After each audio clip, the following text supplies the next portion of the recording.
reflecting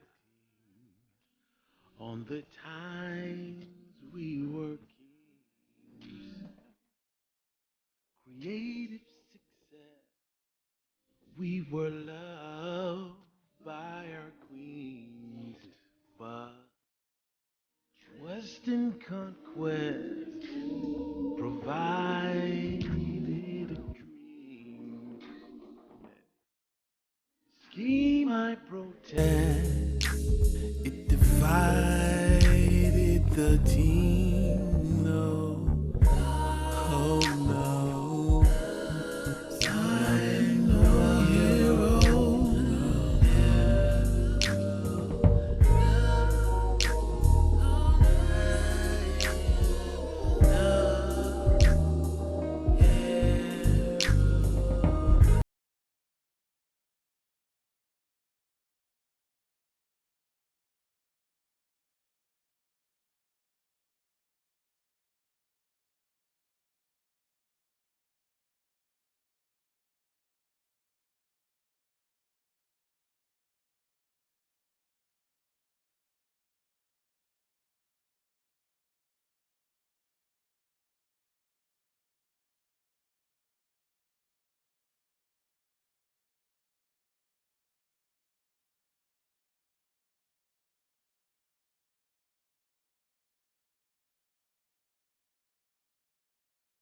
Just keep living, trying to die for riches. On the corner, just building.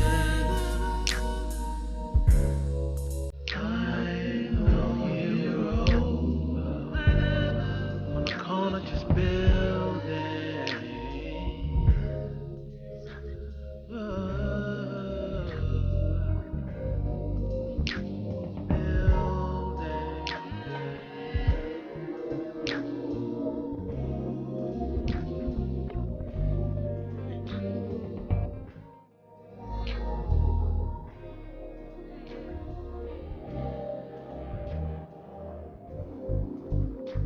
Ain't your hero? No, not a hero.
You are now in the realm of enlightenment and transformation. Welcome to Chief Speaks. All music performed and produced by Yuya. Enlightenment and transformation. Enlightenment comes from allowing yourself to journey through the dark shadows of death, the primordial abyss of wisdom's waters. For it is the treasures and mysteries that lie wait in the dark that transform us and propel us to a new enlightened state.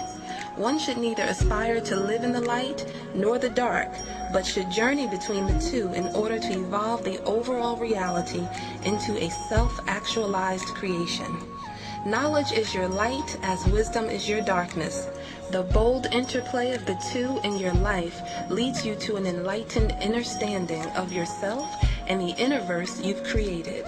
Male is your enlightenment. Female is your transformation. Child is your evolution. Woman, accept the light into your darkness so it may enlighten you. Man, bring your light boldly into the darkness so that it may transform you. Enlightenment and transformation.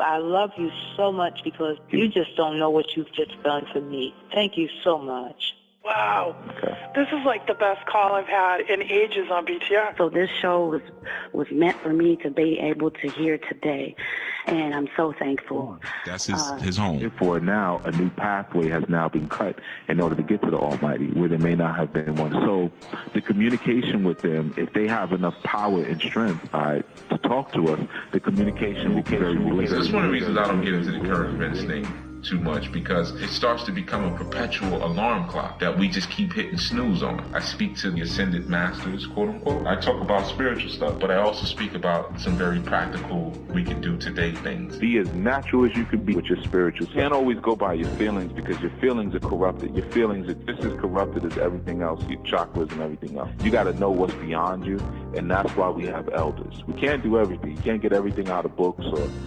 weekend certification. You can have the most powerful, ancient, oldest, most, as far as you know, truthful tradition in your hands.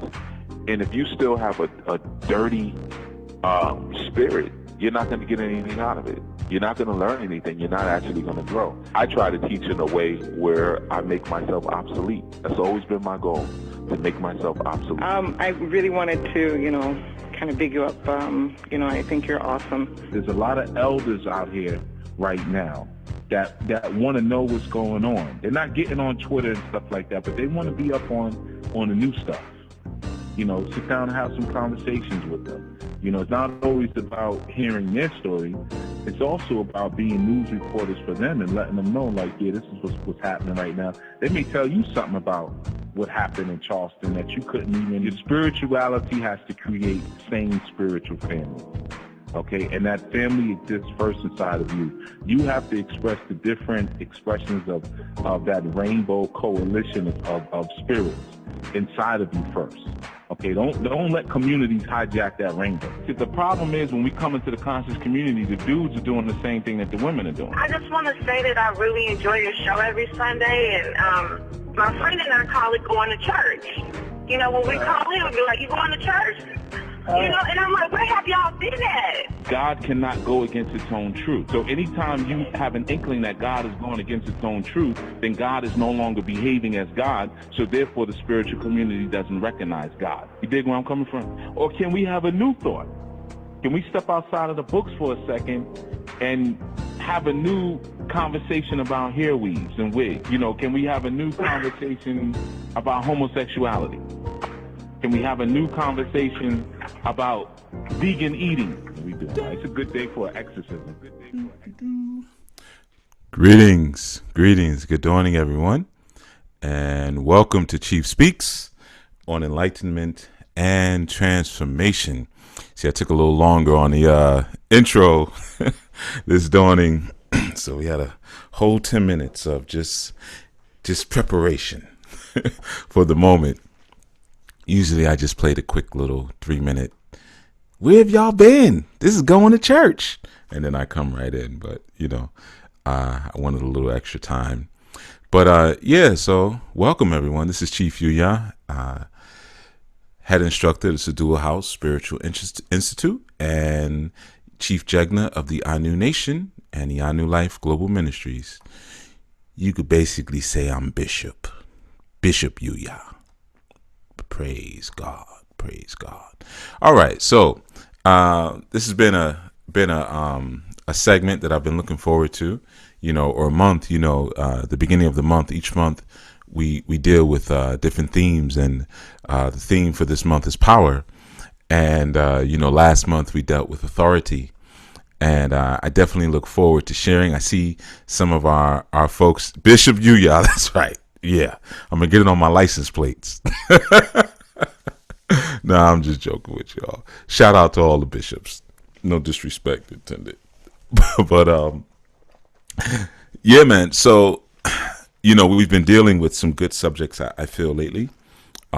This strong, we focused heavily on the concepts of family and different roles within the family. And as many of you know, every month we deal with a particular theme. Each month is thematic. So last month we dealt with authority, as I was sharing and breaking down some of the aspects of what authority is. And this month, of course, we're dealing with power. And I've been looking forward to both of those months. And like I said, really when you, I guess, kind of look at them, they seem like pretty uninteresting subjects, just in terms of like the simplicity of the words themselves. Oh, authority, power. I hear that every single day. Big deal, right? But it's so much deeper. So just to give a quick precursory piece, and you know what? Let me say this before I get started, because I tend to ramp up and then neglect some of the administrative duties. Men's call today. All right. So there will be a men's call for the men's group. Men's call today. All right, so I wanted to get that out the way. Same call, same bat time, same bat conference line, same bat conference line code. All right, men's call. Cool. And also for those of you on the Sadula House site, that like I explained, the classes are still being compiled by hand, recompiled by hand because of the issue that we had on our servers. So excuse me, some of you have noted that some of your classes are present, but others are not, because they are still being recreated. They will be done shortly. I'm not going to give you a date. Excuse me, I need to clear my throat again. I'm sorry, I don't want to do it again on the air like I did last time. 1 second.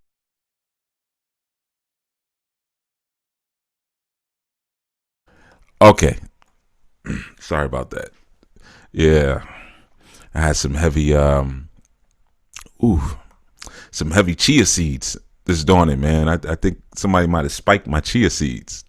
Yeah, man, a little too strong for me. All right, so back to it. Yeah, so like I said, so that's the deal with the men's call that will be going on today, right? And like I said, we're dealing with power. I want to get right into the subject because we'll be dealing with it all month, but there's so many different angles to it that I really want to see if I can hit while still keeping it light, because this is really a fundamental and foundational topic, like so many other ones that we've been covering. I get excited about certain topics because then it allows me to talk about stuff I really want to talk about later, Um, so, in discussing this and discussing, the idea of power, the idea of authority or family or this or that, these are all foundational. These are the stuff you got to get under your belt before you can understand anything else afterwards. It's like Dr. Neely Fuller says, if you don't understand white supremacy, racism, nothing else will make sense to you after that. Well, there's other foundational and fundamental and rudimentary concepts as well that exist within just the traveling of students, traveling as a world student or a civic student, that if you don't get those basic things, man, a lot of things won't make sense to you. For instance, if you don't understand the interplay between male and female or masculine and feminine, it's very difficult to understand things later on as it pertains to spirituality or even the formation of family. If you don't understand how families are founded and formalized in it, then it will be very difficult for you to understand how a business is created or how, and if you don't understand how a business is created, it's very difficult to understand how to create a nation or a community. Same concepts involved, you see. So I like when I can hit some of the foundational stuff. I know you guys like when I'm talking about the deeper, esoteric, more exotic things, and that's cool. So that's fun sometimes, man. But I want you to know something. I want when you get off of these segments for you to be able to walk away and have something new under your belt, not just another thing that's perplexing you. Of course, as you learn, more questions develop. But I want to give you a step, so you can step up and say, "Cool, I got that." Let me try to use that to pull up to the next rung on this rope, if you will. So yeah, we're dealing with power, and I entitled this segment Shakti, right? Because I wanted to start our discussions of power dealing with the grand force that some of us know as Shakti. Some may not be familiar with the power, or I shouldn't say the power, but the force known as Shakti. So I figured what I would do is begin with explaining a little bit about who Shakti is for your edification, and then going forward with that. So one of the first things I did, you notice the song that I played is one of the songs that's in the Anu app. Again, another one of my old songs I need to finally finish and put out. But Hero, that's the song that we started with. Most of you probably tuned in late, so you didn't hear it anyway. And most people don't tune into to 20 minutes after. So in about 3 minutes, then we'll actually have everyone present. But yeah, so the segment, the song Hero that I wrote a while ago, really what it's about is just basically how our power base in terms of our couplings has been disintegrated and meticulously and insidiously preyed upon and disenfranchised. And as a result, there are certain things that we require of one another that are not necessarily humanly possible. You see, so we look for the hero in each other, and without realizing that, and looking for that, there are certain foundational things that we build our heroes, our heroic personality on top of, that have been systematically taken away from us. All right, essentially, that's what the song is about. Right. So say I'm not a hero, and Western conquest has divided the team. So the team, of course, being man and woman. All right. So that's what that segment is about. So, I mean, that song is about. I thought it was fitting because in dealing with this, the concept of power, if you notice in last month's segments, when I was discussing authority, I made it clear that authority, coming from the word author, coming from the word father. So authority is given through the man, right? So one thing to keep in mind that even though I may say the man, or I may say masculine, or I may say the woman or feminine, essentially both energies exist inside of all of us. Okay, so you don't want to completely dualistically segment and segregate the energies from one another so much that you miss the fact that we all have masculine inside of us, feminine inside of us, right? But essentially we have leanings towards certain energies or preponderance towards certain energies, and that will determine if we're functioning as a man or functioning as a woman, biologically, mentally, and emotionally, right? So yeah, man. So the idea here that we were speaking about is, man, I love seeing everybody pop up in the chat room. I don't get a chance to say peace to all of you while I'm talking in the beginning, but I do see the quick peace, Chiefs, peace, Baba, peace, and then I have to glance back. But I just want to say that side note. I love when I see everybody pop up and the excitement, about learning something, or maybe you guys are just excited about just talking to each other. I don't know. Either way, I like it. All right. So side note. Side note, man. Welcome all of you, man. I'm glad you're here, actually. So again, going back to this, authority, I spoke primarily from the perspective of, being something that's passed through the father, and that authority is then given to, or that power to wield authority is given to the man through their supreme, right? Now, what are they wielding? What is the power aspect? Well, the power aspect is the feminine aspect. Okay, so now it's time for the women. All right, I know in most instances, you saw last month, you kept hearing me say, I'm talking to the brothers, I'm talking to the brothers, I'm talking to the brothers. All right, now this month, you're going to hear me say a lot, I'm talking to you women, I'm talking to the sisters, I'm talking to the sisters. All right, so this is where the team comes back together. So especially for those women, I might have lost some last month who say, you just talking about the man got authority, I got authority, I'm out of here. I might have lost some. Well, the hell with you. But the thing is, so yeah, I guess the bishop shouldn't say that. All right, let me start talking more like a bishop. God bless you.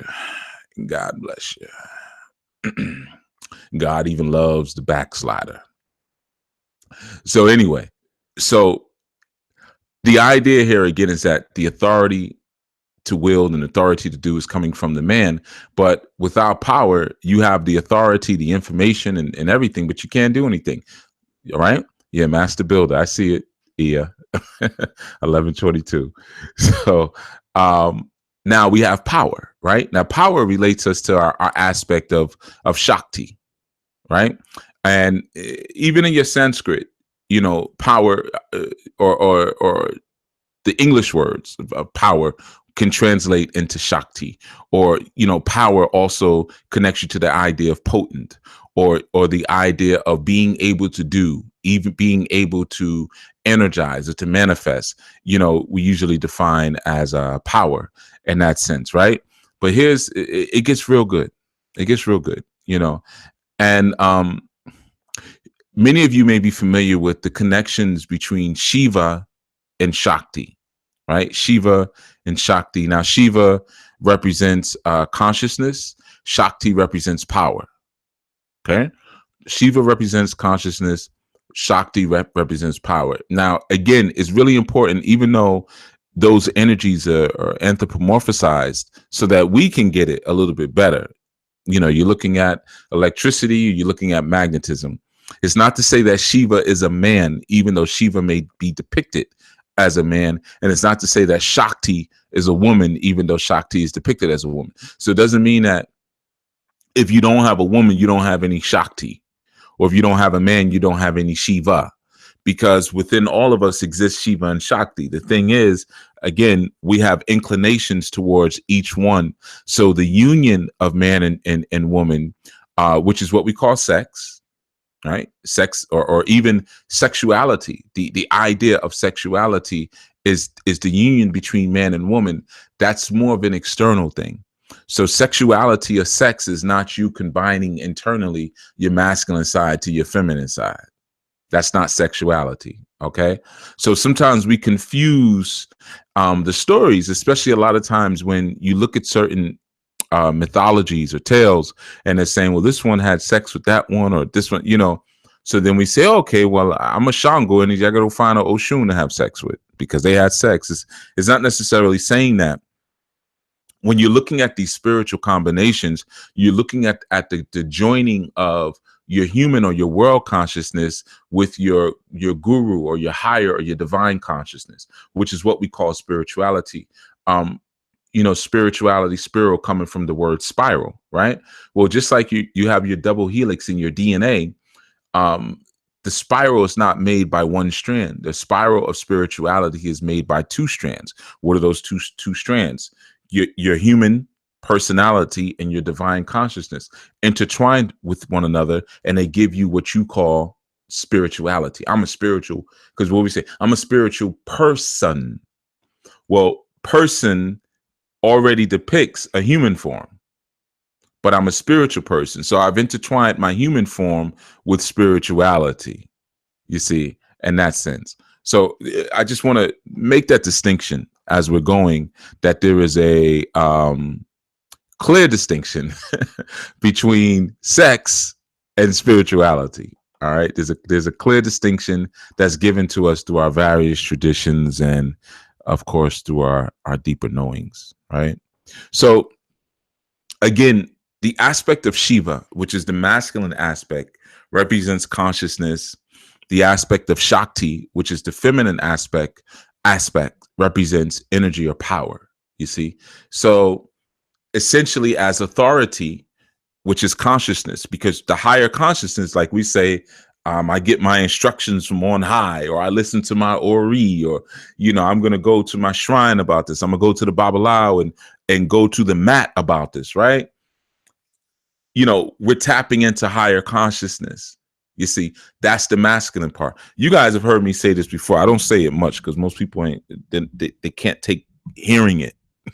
But I've said many times, I don't really like, I prefer my readings done by men and my spiritual work done by women. Unless you have women who are really, really studying and really under the covering of a man, it's shaky, but that coincides with the natural movement of energy. Now, I didn't know that before I studied Shiva Shakti and the Hindi systems and the Devi and things like that. But I learned that through experience, just doing spiritual work for so long.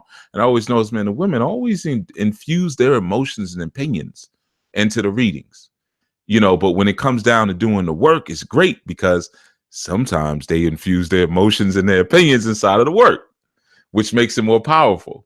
You see, you say, yeah, man, I'm this going through this, going through that. She'll listen and she has that female compassion. And don't worry, boo, we got you. We're gonna do the we gonna make sure that, whereas a dude is like, well, listen, man, the elbow is gonna cost you $500. Show up here at 5:00. Wear white, make sure you're doing, don't come on your period. We're gonna do the work. Not to say that men don't do good work, but for me personally, I like vaginas in my stew. Okay, so I like women around when I'm making my alchemical work, my alchemical stew, because they bring that power. Now, that's very clear when you start to understand the way power moves, and you understand the very amazing manifestations of how power comes about, because we have this model of Shiva and Shakti, which would be archetypical in many senses. But if you understand, again, what's necessary always in the masculine principle and what's always necessary in the feminine principle, one of the things that you'll come to understand is that anytime you have a masculine principle that's doing something, that's doing anything, you're always going to have that feminine principle present. As I've said before, you're not going to have a king without a queen, if you want to use that language. You're not going to have an emperor without an empress. So sometimes when we start to get into these very sick and disgusting modalities of gender aggrandizing, beyond and over another gender, it's sick. That's not what we come from. From an indigenous perspective and just from a good sense perspective. And it's very easy to just look at any of your ancient artwork. And, oftentimes, especially when you see rulers, men, you're going to see their women or woman with them.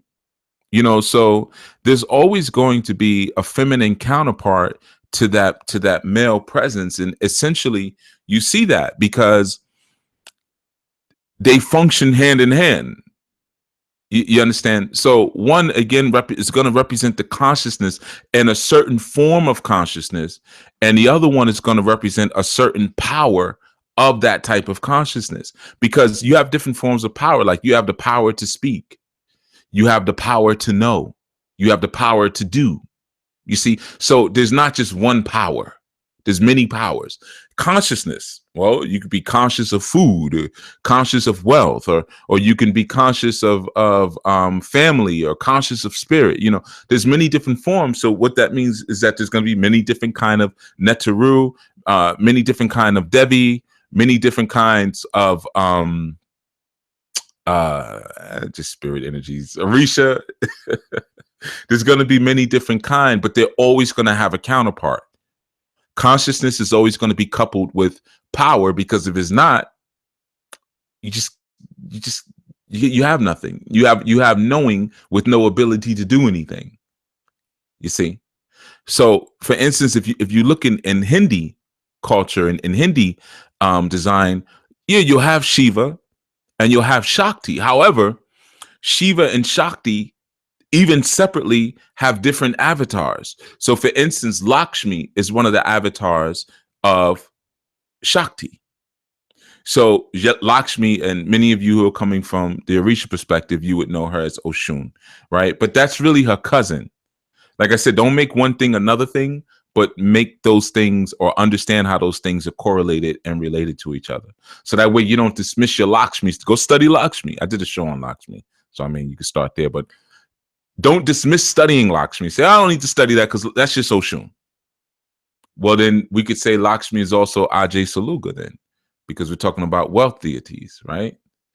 Olokun is also considered a wealth deity, as is Obatala. But we know there's a difference between Obatala and Olokun. There's a difference between Olokun and Oshun. You see, even though they're all, or Ajay Saluga, they're all wealth deities, right? So you don't want to just say, oh, that's just such and such. Oh, Jesus Christ is just Eshu. No, go study Yeshua, Pantera.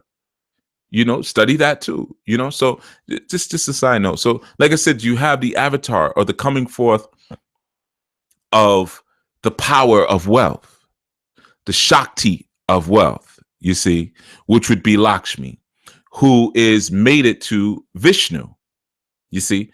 And the same thing, you have the form of, let's say, Saraswati, right? Who is Saraswati mated to? Brahma. So you see that in any instance, you're going to have a mating there. Oya, Shango, or Set, or Ser. You see, it's always going to be that interplay. Ogun, Onile, Obatala, Yemonja, Oludumare, Atakra. Just always a mating. I know y'all don't know about that other one. Don't worry, that's down the road for you. That's advanced studies. Okay, so but either way, you're gonna have this mating. So it gives you the understanding first, even on the physical level. No, we're not aggrandizing one over the other. I know so many people have a problem with that. Like I did a whole month on authority, and the whole month I spoke about the authority comes through the man. A lot of people got their themselves kind of bent out of shape behind that. You know, but I'm sure if I spoke a whole month on power coming through the woman, no one would have an issue with that. Pay attention to that. Pay attention to the games. But anyway, we all have our placement. Now, what's more important? See, this is when it gets into the human stupidity. What's more important, power or consciousness? Neither. I mean, you need to, again, you know, so that will be the next level of stupidity. Well, come on, man, you know, power, the woman is still more important. You know, it gets into that stupidness. No, neither. Because again, without consciousness, power becomes destructive and disorderly. You see? So power becomes pregnant by consciousness in order to establish order. Now, we see this again in the physical when you look at impregnation, right? You have a woman there who's fertile and she has the ability to cultivate life, but life has to be put inside of her. You know, a lot of times we use this phrase that the woman is the bringer of light, the giver of life. You need to study things a little bit more. She's not the giver of life. She's the giver of death. I'll get into that another time. I don't even want to get into that one right now, but maybe some of you would think about that for a second. She doesn't actually give life.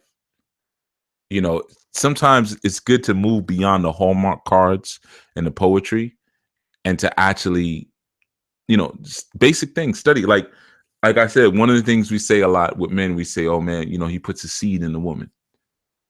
And, you know, sometimes I even say it, but I know that I'm saying it metaphorically because it's not, but some people think it's actually a seed, like the seeds inside the sperm. It's fertilizer. So that means she already has a seed.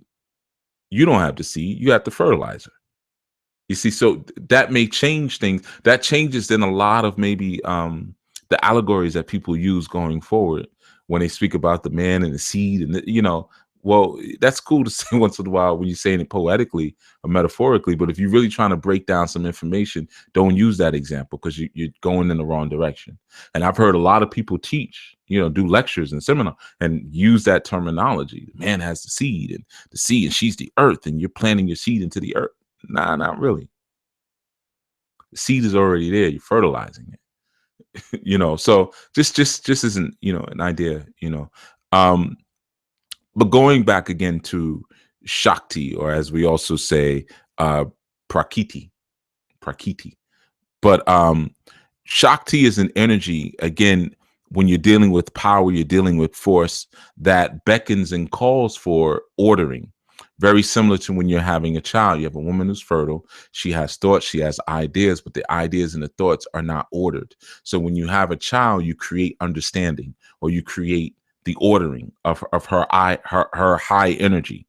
Okay. You take all this high energy and you compress it down into a condensed space, which we call a baby or a cell or a child. And during that time, the kundalini of the child is very active in its creation, and then it falls back to rest. We'll get into kundalini later. That we'll probably do that. I'll do a whole segment on that, maybe our second or third Sunday. All right.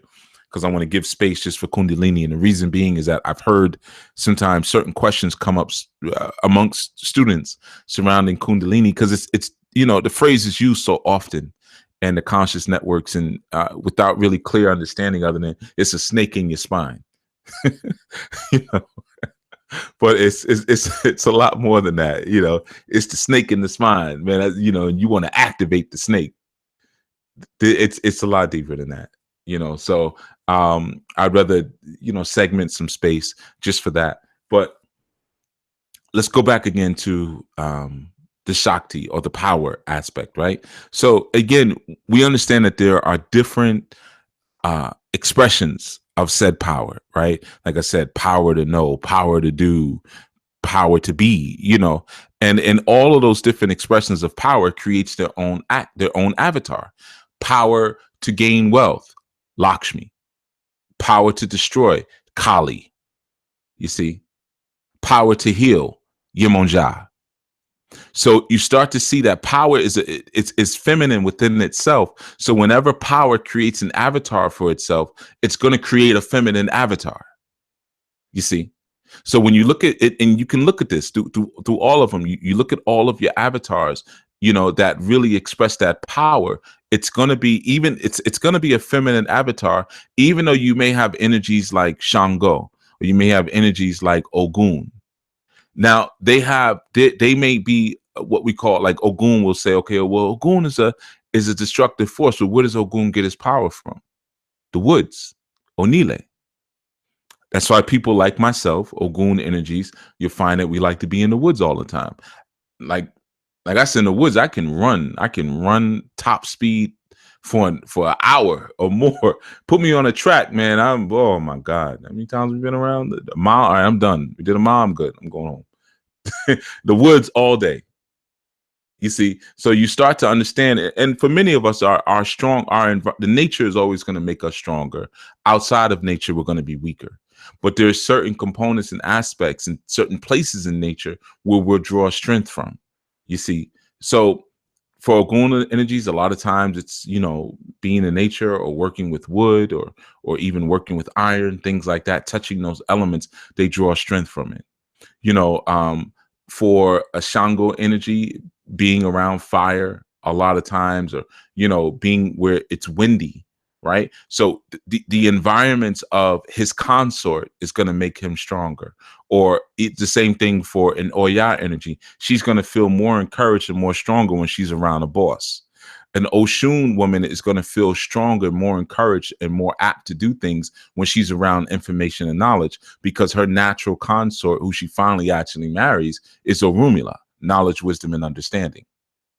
So you start to see how each one leans to each other and feeds from each other, and again, Shiva being that pure consciousness. Shiva's pure consciousness mates itself with Shakti's pure energy, or another word that we use for Shakti is nature. Okay, it's nature. But again, that Shakti force is the maternal idea of power. It's the maternal idea of even nourishment. In that sense, always having that pool in order to pull from, to gather something from, to gain something from, is that Shiva force. So again, here's the slick thing though. And why I say slick is this, because I tell you that social architects, they understand these things that I'm teaching you right now. They understand them better than you do, and they understand them better than I do. Okay? Because a lot of what even I teach is observation based and research based, but some of it is not as integrative as I would like. So what does that mean? It means this. Some of the temples and the shrines and the things that I may speak of and I have studied, I have not been to, because I just don't have the resources to fly all over the world like that. Think about the amount of places that I talk about when I'm teaching you guys, the amount of places I take you. I take you from Hungary to Turkey, to Greece, to Rome, to South Africa, to West Africa, to North Africa, to East Africa.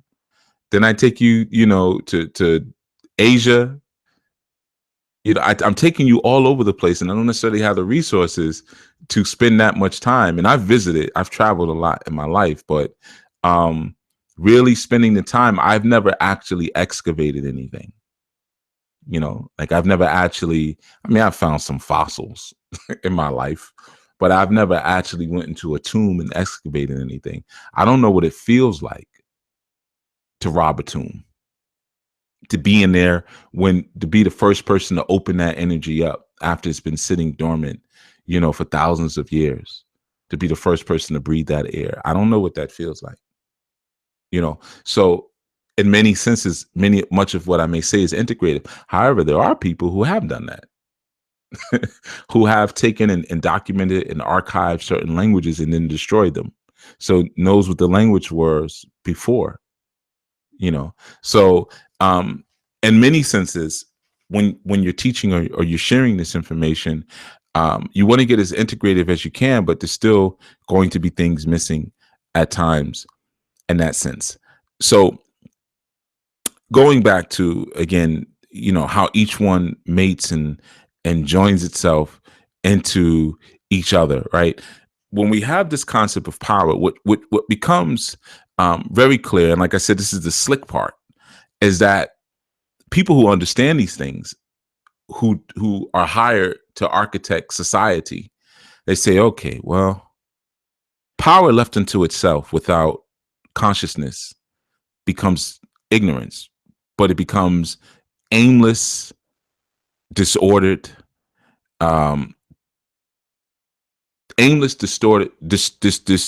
disordered, forceful ignorance. Right? That's power without consciousness. It just becomes aimless. It becomes blind in a sense. And sometimes we may say something like, oh, power is destructive unto itself. And we'll speak about destructive or destruction, from its harmful perspective when we use the term destructive, because, the destructive aspects of that, it's like a tank moving through a crowded street, but the tank has no driver, but someone has put a cinder block on the gas pedal. So it's aimless. It has no guidance. It has no order to what it's doing, but it's powerful. It's very hard to stop it, and it's just smashing through everything, unstoppable. Well, that's power without consciousness. That's Shakti without Shiva. That's Oya without Shango. That's Oshun without Orunmila. You see, that's Lakshmi without Vishnu. That's Saraswati without Brahman. That's Oset without Osir. Pure power without order becomes disorder and becomes ignorant force. Well, look outside. Look at some of your popular videos today, in the hip hop genre. Look at what's being celebrated today. Look at the matriarchs or how your communities have become matriarchal, right? Look at the aggressive, especially in the 60s and the 70s, the aggressive campaigns to remove patriarchy or the masculine presence out of the home. Well, he's not making enough money, and he only walks, he only works a couple months out of the year when there's construction work. He's a construction worker, and when there's no work for construction, we basically starving. Well, get him out the house. I'll feed you all year round. Bet. Sounds good. Sounds like a plan. I'm packing stuff now. So again, like I say, some of these things that seem very normal for us and almost even seem like necessary components of survival, it's hard to imagine that they've been socially architected, because there are people who understood the movement of energy, and not only human psychology, but spiritual psychology, and how our spirits work and how we interlock and interconnect with each other. And if you can remove some of the pieces of the interlocking, then you remove the power, or you remove the ability to do. So again, when you remove the masculine consciousness, even out of males, because remember, like I said, Shiva Shakti, power, authority exists inside of all of us, but there's a balancing, so if you're a woman, most times, again, you may have inklings towards men because you have a preponderance of power, and you have more power than you have consciousness. So you have a tendency towards the masculine. If you're a man, typically you have more consciousness than power. So you develop a tendency towards the feminine. That's where the attraction comes in that sense. And then sometimes you have people who are asexual, right? Where we call those the gatekeepers. You read that in Maladome Some's book, which was, well, he helped to take it out of context. He's another little slick one. But again, I don't mean to say that. Damn. Rewind. My thing. I don't talk about my people in public. But people took that out of context and said, oh, the gatekeepers were homosexual. No, there was no evidence of homosexual activity. They were asexual. They were just friends with everybody. They wouldn't mess with anyone. There's a difference between asexuality and homosexuality. And it's important to understand that. I've met people who I know they may not have even known they were asexual yet, but I could tell they were asexual. But it doesn't mean that they have same-sex attractions, anything like that. There's a lot of different kind of people in the world. You gotta get out and meet them.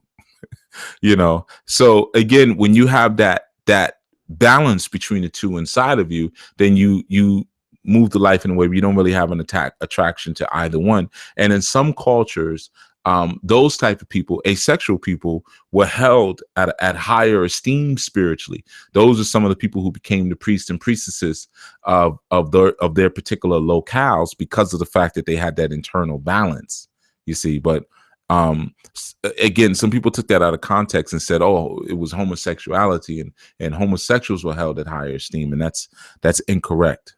That's completely incorrect. That's not what that literature was saying. It was saying that asexual, but again, there's some people in the world who don't even know asexual people exist. So they would just, equate it to what they are aware of, equate it to what they do know, but, so again, like I said, you have each of those forces inside of you, but some have a preponderance of one, and others have a preponderance of others. And it doesn't mean that they're equal in everyone.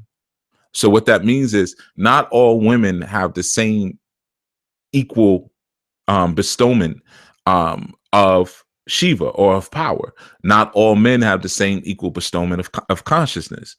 So I know it's easy to just jump out there and say, I'm Shiva, or I'm Shakti. No, it's not really that easy. That's why you have avatars. And some avatars are more powerful than others. You see, you may not be a high functioning, a high level avatar. It's okay. There's a lane for everybody.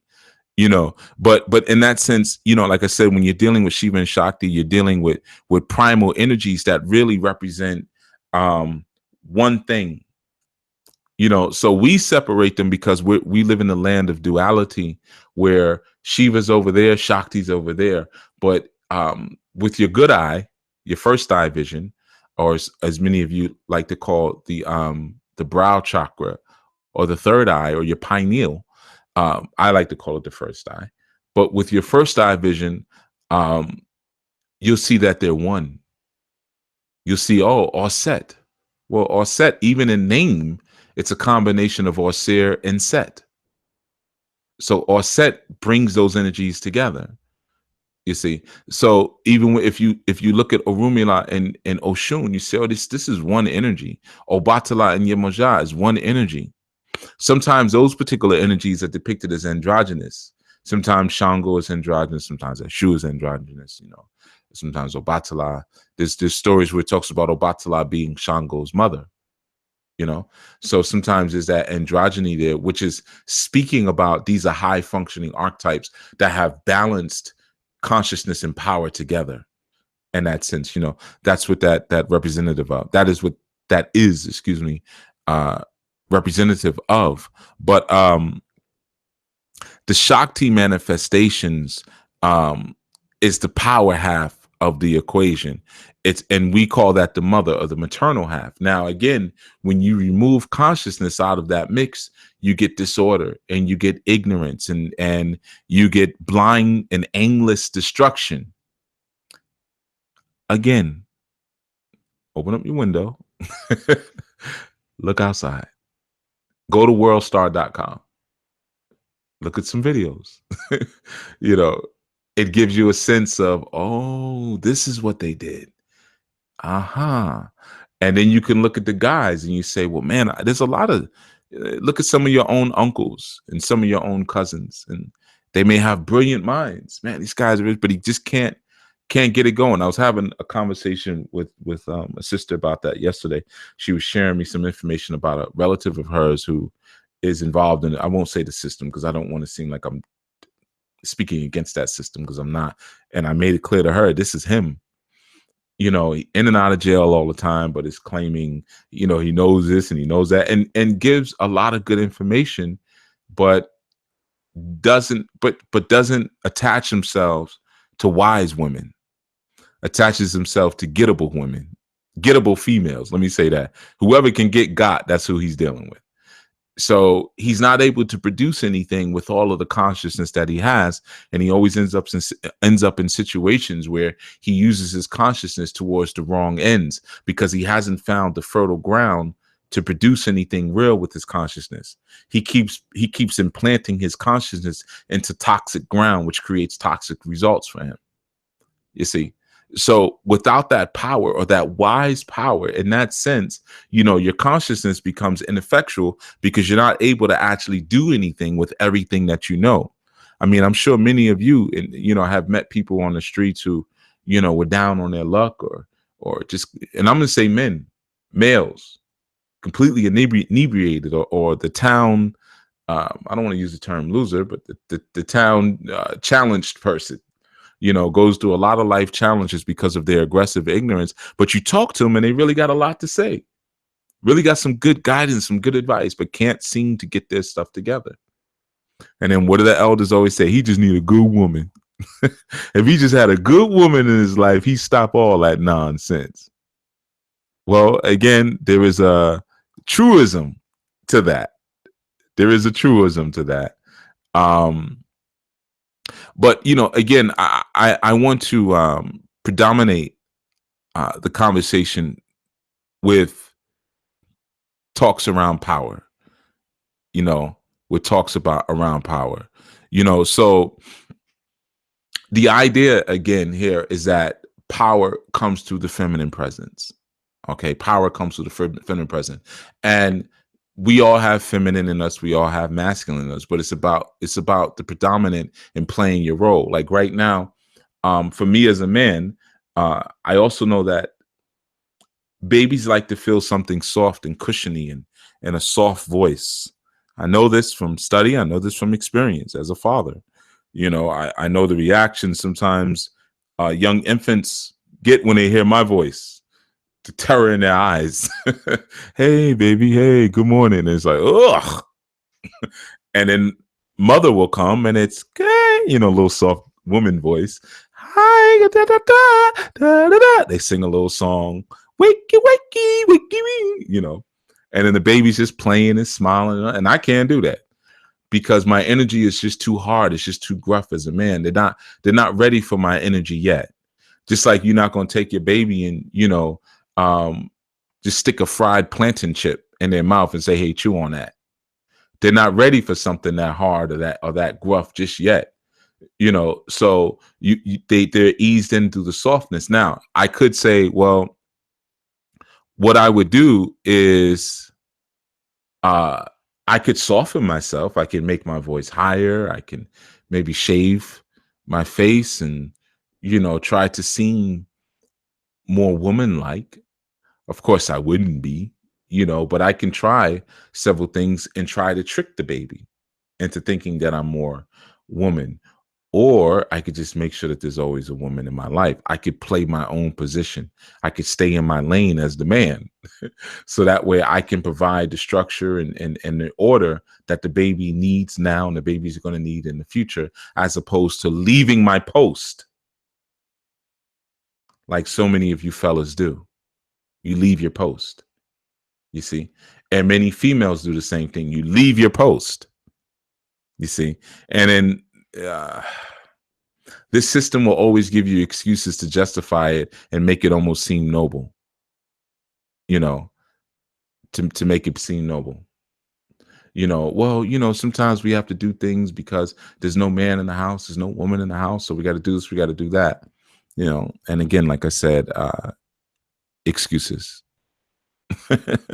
Excuses. So again, let's look at the Shakti energy and where it begins from.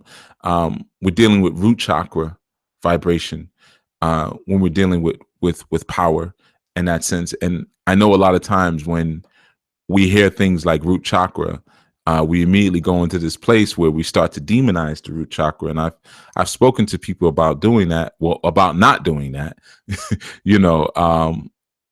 All chakras have, and they're inherently, they have a good space that they can end you up in, and they have a not so good space that they can end you up in, because even chakras work on duality. And again, if your emotional systems and your intellectual systems are distorted, then your chakras are going to be distorted.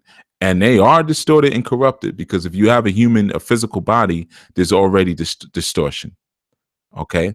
But when you're dealing with that power base, when I said earlier that the Kundalini falls asleep, it ravels itself back down into that root chakra. And there's times when it activates, it's not always,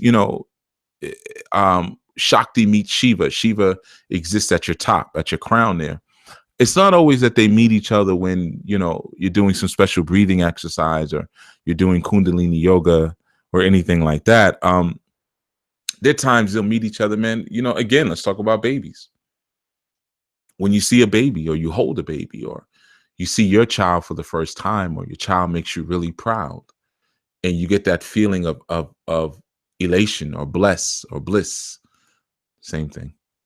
But you get that feeling for a moment, or you may be watching a sunrise or watching a sunset or doing some rituals by moonlight, you see, or just meditating by moonlight. So I know a lot of times people kind of make it seem like having those chakras activate in that sense that it's this big cathartic experience and light and lotus petals are going to be flying out of the skull, out of the top of your skull.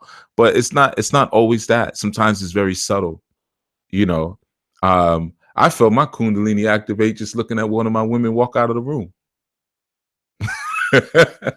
Sometimes you have those moments where, you look, and then you look around, and she may have just brought you some food, and she said, "Oh, I didn't bring you the sauce. I'm gonna go get the sauce, baby." And she get the sauce, and you have a moment of bliss. You like, you looking at her butt jiggle out the room.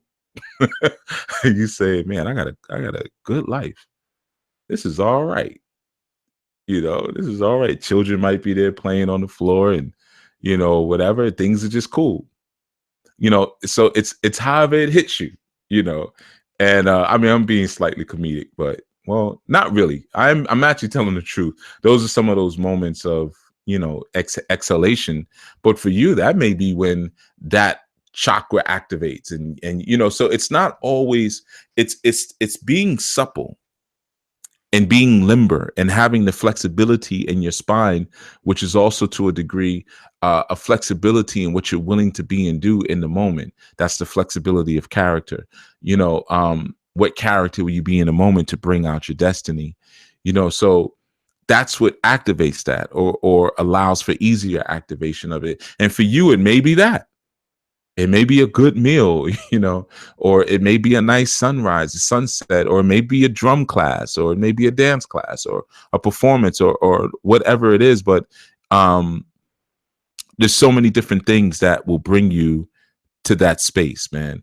And people sometimes don't even realize when their Kundalini is rising through their chakra ladder, because again, you've been exposed to information, usually for commercial reasons, that tell you that you have to go through 1,000,001 steps to feel an activation in your chakra system. And I have to tell you that that's untrue. And not just because of what I'm saying right now. All you have to do is study it a little bit. I know sometimes study doesn't seem so fun, especially for those of us who are no longer in school. And we say, "Man, I don't want to study no more. You just tell me what it is." But then sometimes people will use that to take advantage of you. So it's good to have some of the baseline things, and that's why even as I'm speaking about Shakti and this particular energy, I'm started off by telling you, man, you're dealing with a lot of the baseline things. This is rudimentary information, and I've heard people use the names a lot, Shiva and Shakti. Yeah, when Shiva meets Shakti, and it's like you can almost tell they don't know what they're talking about. You can almost kind of tell, like, I don't think you've studied that very much. Maybe you heard Bobby Hemmett say it. You heard Bobby Hemmett say it, and while he was ramped up, maybe he was doing a libation or something, and and then you said, "I'm going to start saying it too, so I can sound like Bobby." But you want to respect your mind and your consciousness, by study. And again, that's a masculine thing. You've heard me many times say this. See, and I hope these segments that I'm doing are making sense of some of the statements that I say sometimes that some of you hear and feel so offended by. When I say things like, it's not really for women to study so much.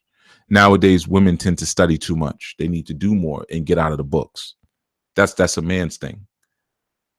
And if sometimes people hear that and they get offended, again, and we're working in a very public environment here, when you're broadcasting on using podcasts or working on YouTube. So any undesirable can come into the chat or comment and call you all kind of names or whatever behind. Usually those are people that have no picture on the avatar, so you don't even at least get that. And they might even be the real picture, but those are the people who usually come in and talk the most crap. But this is an environment for teachers.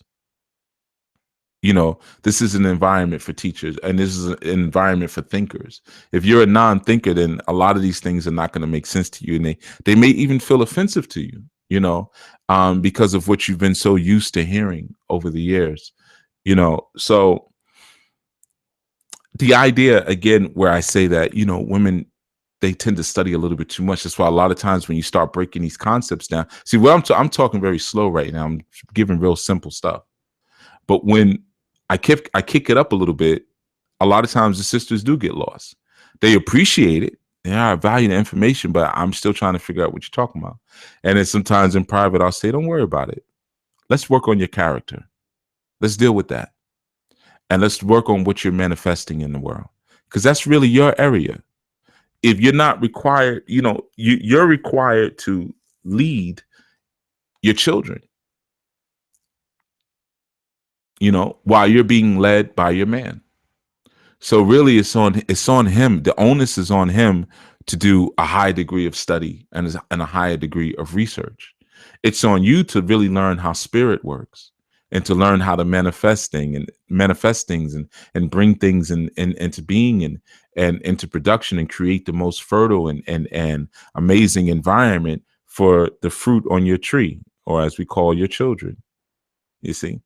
So that's why I often say, and you heard it even in the intro in the show, the problem is in the conscious collectives is that the men are doing the same thing that the women are doing. We don't have the same roles in the universe, so why would we sit underneath the same study? It wouldn't make sense. What you have to learn as a woman, you have to learn how to will power. You have to learn how to recognize and spot authority in your men. You see, and you have to learn how to take that authority and take the instructions and the guidance that's being given to you and enhance it. He gives you a little idea, gives you a little seed, and it's coming from the divine. And you now take that and then you make something larger with it. You see, that's what your study should revolve around. Now, I know I'm going to go into the chat because, I always like to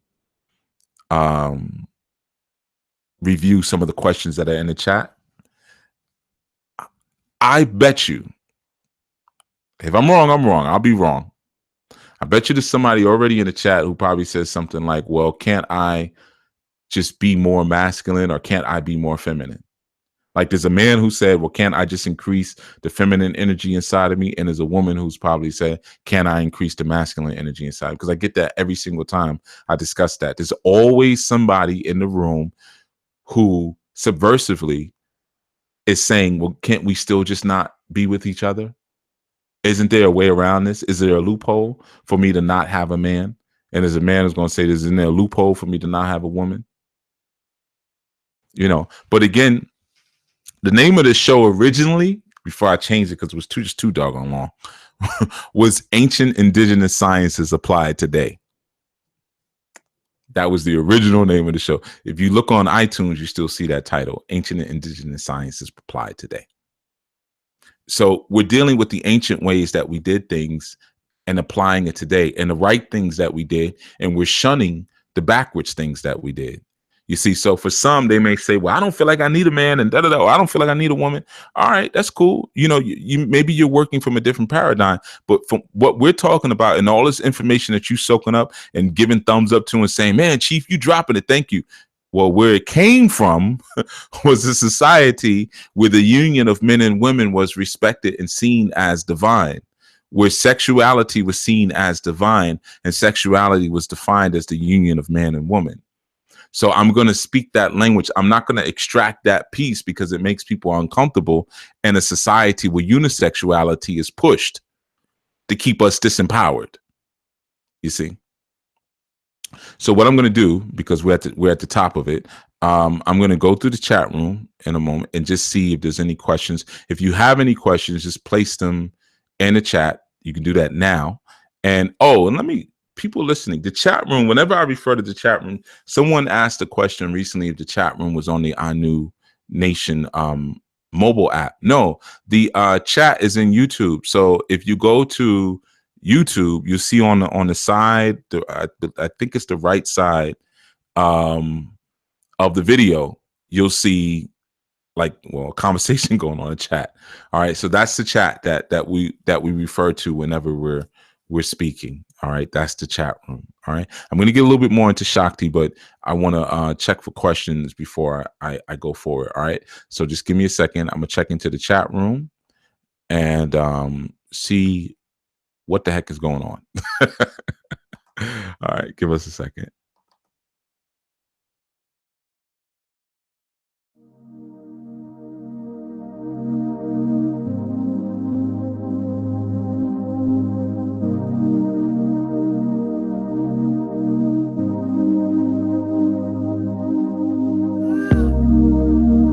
What would I do without you?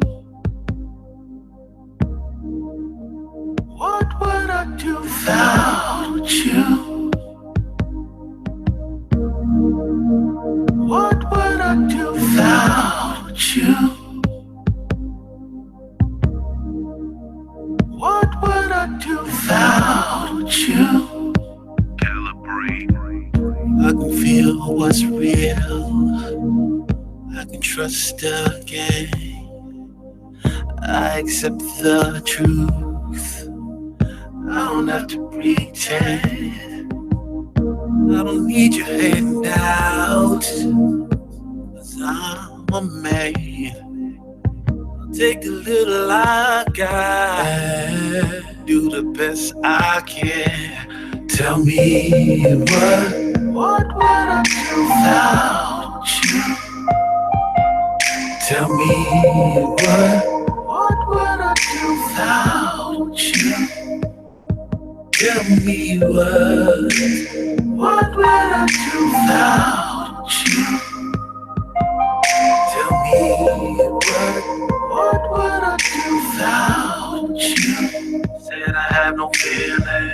Why you made of steel? All the tin made. Tell me, baby. Say I have no heart and I don't understand. Pain and I'm loving you, hate and I'm covering you. Blame, I'm responsible. Aimed and I'm trusting you. Even when we can't get along with each other, I ain't really do nothing wrong, but just love you. Yeah, yeah. I ain't really do nothing wrong. Tell me what would I do without you? Tell me what would I do without you? Tell me what would I do without you?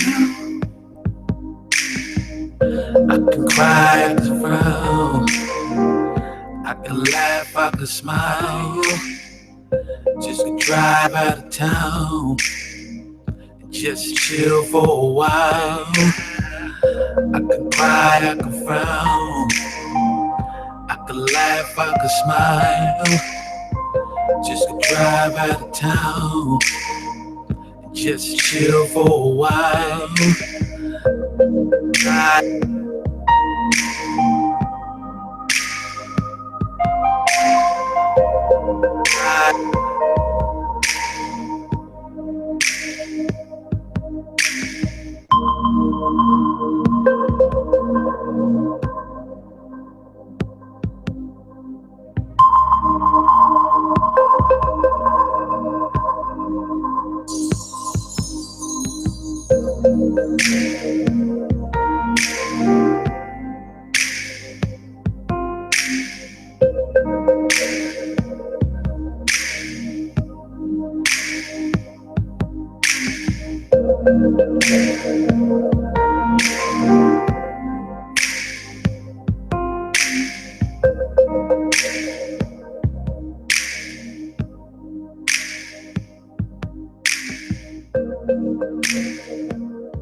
All right. So I am back now, and I have looked through the chat.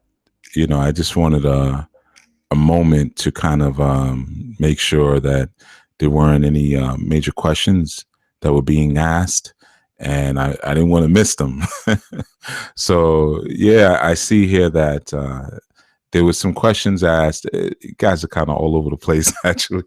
So I was filtering through very quickly. And thank you for those who said they liked the song, Jennifer, and I think a couple others, and Nicole Mask. Another unfinished piece. I'm gonna finish it at some point, though, even though it's been like 4 years. But I'll get around to it. I get around to it. There's a lot happening right now. But yeah. In any event, so there was a question asked earlier. There were two that I noticed. One was around, I think it was Tosin Sama, right? She asked something about, I'm assuming when I spoke about social architects, and she said, who are these social engineers? Vatican, Bilderberg, simply industry, and where are these ancient writings that belong to everybody? The last part of your question, I'm unclear. Where are these ancient writings that belong to everybody? What ancient writings are you referring to? And as far as social engineering, that's kind of an easy one. You can kind of just turn on your TV and look at commercials, and see just how public opinion and public thought is swayed, even through advertisements. That's a form of social engineering, which you see often through newscasts. The language that's being utilized by newscasting is a form of social engineering, because it's forming and shaping the collective mind of society. You can look at your teachers, if you went to public school, as social engineers, because of some of the things that they told you. Like, for instance, I know I think you said you were tuning in from Germany. I'm not sure where you came up, but here in the States, children are required in public school to pledge allegiance and the dawning, and in essence, they pledge allegiance to the flag. That's what they have to say. I pledge allegiance to the flag of the United States of America. Now, I'm sure many people who are listening right now, 30, 40, 50, 60 years old, even 25 years old, can probably say that pledge perfectly, word for word. I bet you they know the pledge more perfectly than they know their favorite song by Michael Jackson or Prince. They know the Pledge of Allegiance, and essentially the engineering begins with this. When you tell a child to pledge allegiance to a piece of fabric, and everything that's inside of them says it doesn't even make sense. Why would I pledge allegiance to a piece of fabric? If anything, wouldn't I pledge allegiance to the country? But you tell me to pledge allegiance to the flag and the United States for which it stands. Well, I don't think I should pledge allegiance to a flag, but I have to do it. See, that's a form of social engineering, because what it does is it creates a perpetual cognitive dissonance. And it's perpetual because the child has to do this every single day. And then even at the end, it says, "and the republic for which it stands." But we're taught in the school books that this is a democracy, but yet and still we call it a republic in our pledge every day. So you're telling me to pledge to one idea, but you're teaching me another and telling me I live in another. It's three different ideas that I have to stuff inside of my child brain. That's a form of social engineering. So that, who are the social engineers, or the agents even of social engineering? Your teachers, anyone who's ever taught you a nonsensical fairy tale, because they began to engineer and to shape a mind inside of you that, aligned itself with things that didn't make sense, but had to accept the nonsensical. You see, so, plenty of social engineers to go around. And ultimately, it's about genetic survival. You have to kind of learn, if I'm not assuming that you haven't, but learn the history of people. And learn where they came from and where you came from, perhaps. And, this is all war. They're just war tactics. So social engineering is a war tactic. The breakdown of the family is a war tactic. The decentralizing of manly power is a war tactic. Even the idea of the mentor. We usually use that term a lot, mentor, mentoring, which I've shared with you all a lot, but just for the purposes of answering this question, mentorus in ancient times was the individual who you would give your son to rape.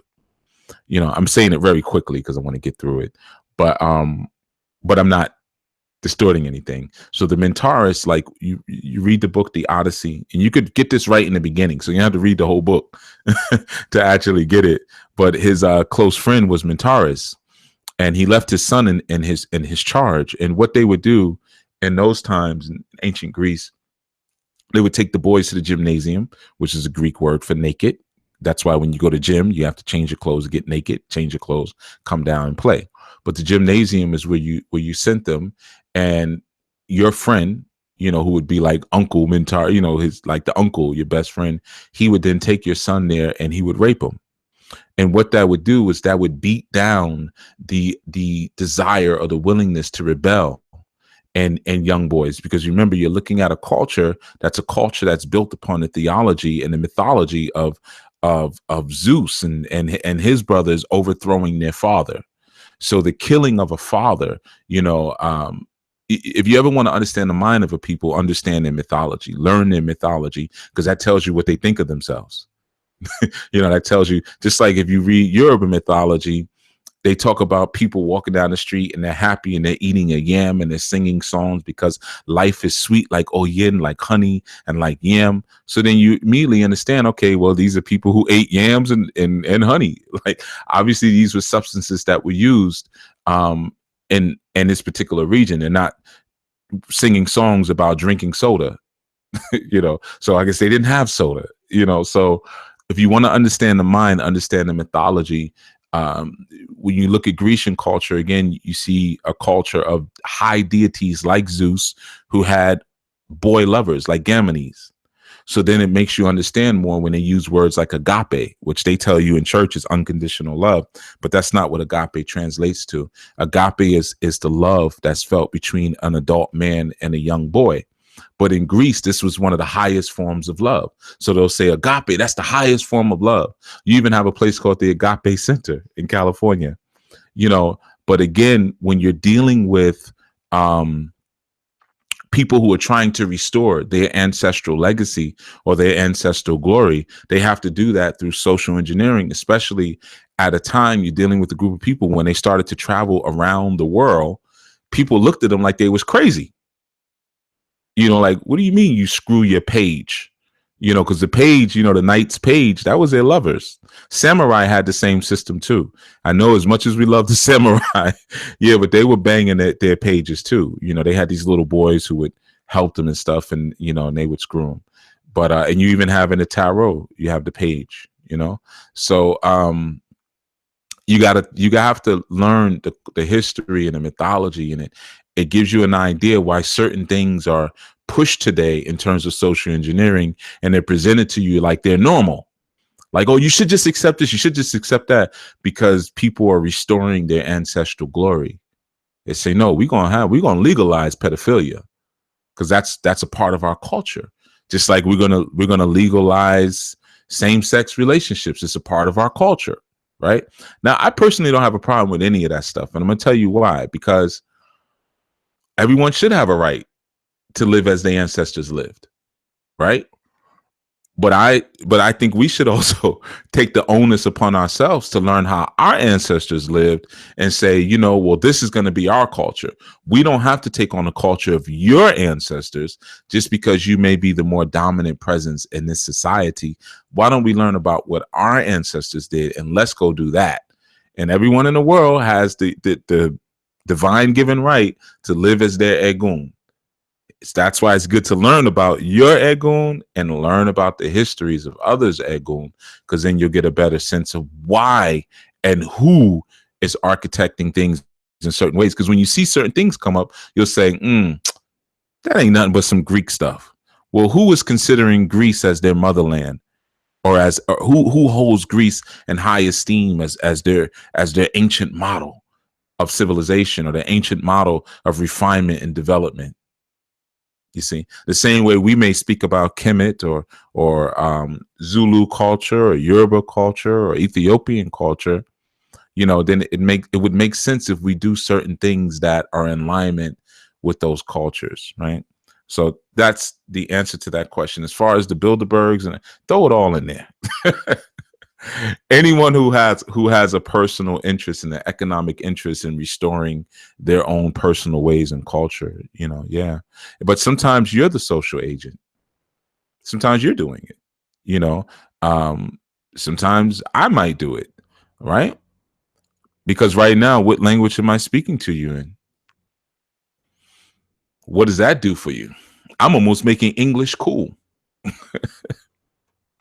What language is the books written in? Yeah, of course it's Yoruba and it's Zulu and it's Akan, but predominantly the books are written in English. You see, sometimes we're the agents. We have to look at that and hopefully try to make changes as needed. All right, and there was another question. I think it was D. Haynes. You asked if there's not a man present, something like that. I'm sorry. I'm scanning through real quick. I'm trying to find where it was. Okay, here it is. You asked D. Haynes, do women ever have to increase a masculine energy to become balanced? Are you saying a masculine energy within yourself, or do you need to have a man? Okay, so that would be the question there that I would have to ask you. Yeah, that would be the question I'd have to ask you. Sometimes I don't want to answer it yet. I want to hear more of your question. I pretty much think I know what you're saying, but I want you to elucidate it a little bit more. But and I also want to think about, I want you to tell me if you currently have a man as well. I want you to tell me if you currently have a man when you elucidate your question. I kind of feel like I already know the answer, but yeah, give me a little more information there. All right. So I know there was some I thought there was some new questions, and I basically just scanned through and looked for question marks. D. Haynes also said, Michelle Bonilla, I'm new here. Any suggestions where to start with Chief's teachings? Yeah, go through the early archives. You can go on Blog Talk Radio. D. Haynes. Oh, I'm confusing you for D. Heyman. We have a D already. I thought you were her and you just changed your profile picture. Okay, yeah. All right, so you're new. D. Heyman is probably in here somewhere. She's usually here. But yeah. You could start with the Grasping the Root of Divine Power, which is a book. I also teach classes on sedulohouse.com. And then of course you have a whole like 400 or 500 shows that you can go back on Blog Talk Radio and listen to in the archives. So there's a lot of places to start. And like Haru Wajet says, I just go through the archives. Right? There's a lot in the archives. All right, so let me look I saw another question mark in here. All right, just give me a second. I'm scanning real quick. And I'm just making sure the questions were for me and you weren't asking each other these questions. Come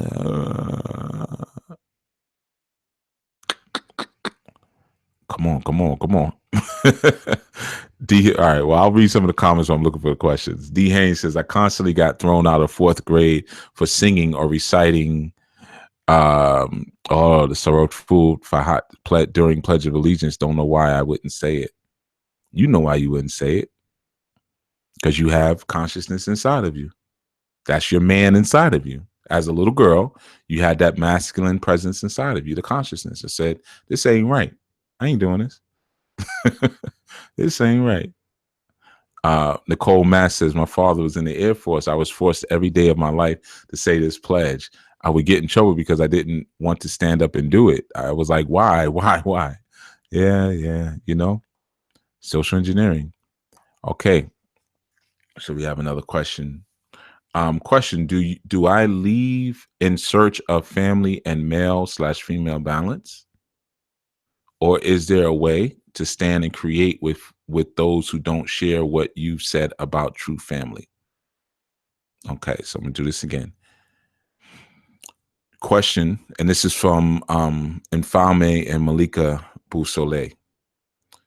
And they ask, do I leave in search of family and male/female balance? Or is there a way to stand and create with those who don't share what you've said about true family? That's a very difficult question to answer without all the background information. And if you ever post that question to anybody on a group and they just start answering it, be wary of the answer because you didn't give enough information here. So like you say, do I leave in search of family and male-female balance? I don't know. I don't know what your situation is. Or is there a way to stand and create with those who don't share what you said about true family? I don't know what part you heard as it pertains to true family. I don't know those people you're talking about, even though they may not share my perspective. My perspective is not the only perspective. There's more information that's needed here to answer that question intelligently. Sure, people can answer it, but it wouldn't be an intelligent answer. And I don't want to give you an unintelligent answer. I don't do that. So Tosin Sama now says, what is the Edomite ancestral? Control over the natives, parasiting, or am I too narrow-minded here? Yes, you are absolutely being too narrow-minded, Tosin. Yep. To think that Edomites, their only ancestral history is control over indigenous populations and being parasites of the planet. Yep. Too narrow-minded. And then you also say, I live in the most active slave trade nation. Okay. There's more to it. More to it, honey pop. than that. You gotta know a little bit more about the history. All right. Success Lady says, what do single mothers do, especially if they raising boys? That's not a full question. What do single mothers do about what? Why is the mother single? Can a mother really raise a boy or just take care of a boy? You see, I need better questions. Let me just say that. I don't mean to be seem like I'm being mean, especially for those of you who just coming on for the first time and you're like, why you just won't answer my mother effing question? People all day, every day on these social media platforms will give you dumb answers. They don't mind doing that. It's not because people like to feel like, they have an answer for everything, and no one has an answer for everything. But sometimes your very questions reveal that your very question reveals that you're not as invested in uncovering and discovering what your actual issue is.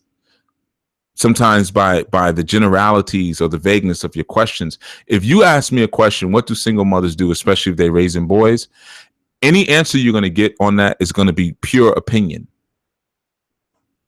It's going to be pure opinion, because you know how people usually answer a question like that?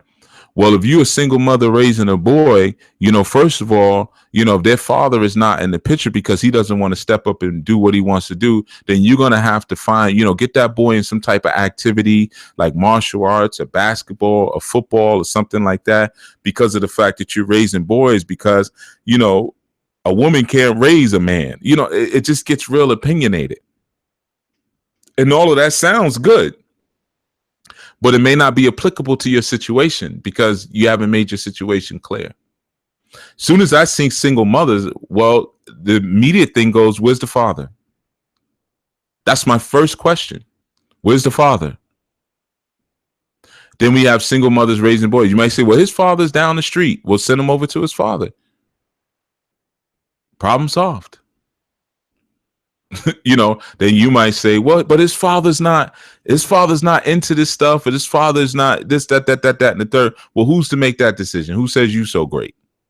And I'm not talking about you, Success Lady. I'm saying in general, like, an intelligent person is going to look at a question, and I consider myself to be an intelligent person. So I'm talking about myself and any other intelligent person. It's going to look at a question and qualify the question first before they start answering it. I know we live in a culture where people just start spouting off, but most time they're not even giving you real info. They don't know what they're talking about. Single mother, why are you single? How old are you? You may say, I'm a single mother, have boys, I'm 30 something years old. Why don't you have another man? What happened to your old man? Well, maybe he's locked up. Maybe we can't get back together. Okay, why don't you get with a new person? You see, so it starts there before we start talking about the boys, because you're telling me, if you're a single mother, that you don't have a covering. Here we go. Now you gave me more information. Thank you. I had to batter her. She's like, all right. So now she says, a single mother wanting to raise a strong boy to be a man. You ain't gonna be able to do that. Father got stuck in religion, which I left because my spirit woke up. He is stuck in Jesus. We live in separate states. That's a bad reason to leave somebody, because you have different religions. So you took his sons away from him because you have different spiritual and philosophical ideas. That's bad news. So now, before you can even, so you're not even going to be able to raise a strong boy, because you got to fix yourself first. You have the way that you're looking at life and the way that you're looking at relationships is off. We already know that just from what you said. And she gave more information. The religion had a rule that he didn't have to stay with me because I left the church. Doesn't matter. There's still a problem there. And then we have to go back to, you say, because my spirit woke up. Even the terminology here doesn't even make sense. So now you live in separate states. Now the boy is separated from his father. Just because he's in a religion doesn't mean that he is not necessarily a good father. You see, because you left the church and you left the man to resolve to what? What structure are you in now? And I know it's no structure. I already know the answer. I'm speeding this along by not waiting for your answer. You can give the answer, but I know you don't have any structure. And you're saying a single mother wanting to raise a strong boy to be a man. That's not going to happen. You can't do that. You don't have it in you to do that. Now, I know this where the thumbs down are going to come. People don't like to hear that because we live in a society, again, that urges you to constantly separate from the man, constantly, for any old reason. And that reason wasn't a good reason because he got stuck in religion. So you left him. And now you took a boy away from his father. Now, I know your next response, you're going to tell me there was more to it than that. I know how this goes. I've been doing this for a long time. So you're going to tell me, no, there was actually more to it than that. And please do not put in this chat room that he was abusive. If I hear that one more freaking time, because that's what always comes next. He was also abusive. No, I don't want to hear it. Again, you got to pay attention. Sometimes, like I said, like the sister asked earlier, sometimes we're the agent. And sometimes it's us. We can't imagine that. You see what I'm saying? So that right there was an example. He's got one religion, but I woke up. Well, you woke up underneath this man. So let's ask this question. I know this sounds funny, but look at it from different ways. How could you wake up if this man was your covering and your guide? Your waking up sounds more like rebellion. I got to keep it real with you. Just think about it for a second. If you got a man that's covering, and like if I'm dealing with a woman and we have certain customs and practices, and she says, well, you know what? I'm not doing that anymore. I'm doing this over here because and that happens sometimes. And I just get rid of them. Let me just say that. Sometimes that happens. Women will come to me with some stupidness. Oh, I was watching this video and such, or I was talking to this person. What? So you mean you were undermining what I was doing, or you were talking to someone behind my back about what I do, and they were giving you some fake information, and now you want to bring that confusion back to my home? See, how many times do I even tell you, sisters, when you're talking to me, be careful, because I may tell you something that's antithetical to what your man is trying to establish with you, and that's not fair to him. Even if I may look at him as a man and be like, man, that dude don't know what he's doing, or he doesn't know what he's talking about. That's not my place. You see? So it's the same thing, with a woman. When you're now going outside, you woke up. Something probably happened in the church, or you read a book, or you talked to somebody, something like that. And maybe you presented it to him and he wasn't able to give you answers that resolved whatever it is, but you already had a child with the man. You got to raise that child, man. You got to sacrifice what you're feeling idealistically for the good of the child. And the truth is, you stepping out on your own is not for the good of the child. I know a lot of you sisters say that. That's where you're going to get mad at me on this one. I can't say how many times I've spoken to sisters who said, well, he was a slave to this, or he was just a Negro, so I took my children and left. Who the hell made you so smart all of a sudden? Who the hell, all of a sudden now you're the brilliant one because you saw a Dr. Amos Wilson lecture, or you went to go listen to Asir, the Duke of Tears speakers, or you tuned into Brother Panic. Now all of a sudden you awoken and you're better than him because he's still in religion. I guarantee you, and I'm not talking about you, sister, I'm saying in general, I'm guarantee you, and that's what happens. You come to a brother like me on these shows, you start talking, and I start pointing out all the things that are still wrong with you, which now brings you right back down to the level of the man you just left. Yeah, he may be stuck in religion, but you may be lazy, you may be selfish, you may be greedy. There may be 50 things wrong with you too. I'm not speaking about you again, sister. I don't want you to think I'm battering you. You probably new to the show, so you're not used to how I talk. But I'm saying in general, this is a common phenomenon, and a lot of times you sisters don't realize you're the agent. It's you. You're being hornswoggled. So because you get a certain feeling or you get a certain inkling towards a certain thing, I'm up and I'm leaving, but that's that man's children. How you just take a person's children from them? Because of how you feel, or because you come under the illusion that you're the smarter one in the group, So this is what I'm saying, and again, sister, I want to reiterate, I'm not going in on you. I'm speaking to all you sisters who should feel convicted by what I just said, because there's a lot of y'all out there, and a lot of you come into the chat saying, should I leave if the man is not? No. You got children? Be a woman. Sacrifice what you feeling for your children for a second. Hell, it's only a couple of years. 15 years goes by like that. 15, 16 years, they're grown. You can deal with it. If he was sexy enough or right enough for you to lay down and spread your legs and let him skeet inside of you raw, then I'm sure there's some other points that you can converge on and agree upon. I'm sure there is, for the sake of the human being that you just brought onto the planet. Think about everything I just said about Shakti. When you have all that power and no guidance and direction, you become ignorantly destructive. So a lot of times, some of you sisters, I'm not talking about you again, sister success lady. I know I got to keep reiterating this because I know sometimes people start feeling away. I'm saying in general, I'm talking to a lot of you. So without that guidance, without that consciousness of Shakti, of Shiva, Shakti becomes a problem. So what does she do? She's inside of a marriage, but she says, I ain't got to listen to him. So now he's sleeping with the enemy. She becomes a harmful agent inside of the house. And eventually, what is her harm going to do? She's going to take the children and leave, which now destroys the man's economy. Because I've taught this before. Some of you are new. Eco, life. Namo means knowledge. Namo also means to manage. Namo also means home. So eco means the life of the home, or life of managing, knowledge of managing the life of the home. That's what an economy is. So now you disrupt his entire economy. You take his children, you go to a separate state. Maybe he's got to move to the other state. He loses his job. He's stressed out. He can't think straight. He doesn't even want to work. He doesn't even want to wash his own behind. Everything is messed up. His whole economy is messed up because you were feeling away.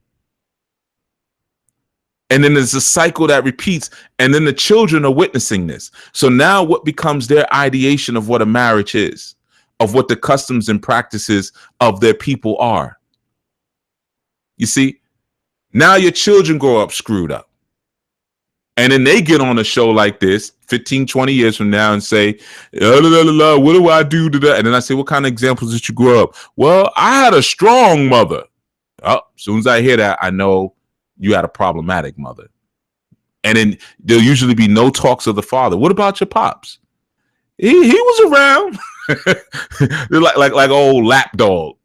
Like he was just some old basset hound with a damn tiny wooden barrel strapped to his neck. He was around. It's a cycle. I'm telling you, a lot of times we are the agents of these cycles that we speak about. We looking for the Bilderberg group. We looking for the Illuminati and the Rothschilds, and we looking for the Jason Society and the Skull and Bones. And we all up in the Illuminati thing and don't understand. No, it's us. We're doing it. Okay, so Mfame and Malika Boussolet says, question, is there a way to change things if my current family situation is every man for themselves? Yeah, make it not every man for themselves. What you say, I'm so over the fake as hell family reunions where people act like their SHIT don't stink. See, this is still, what kind of question is this? Is there a way that, let me just go to the question, and I'm gonna skip over your opinion about the family union because that's just conjecture. It has nothing to do with anything.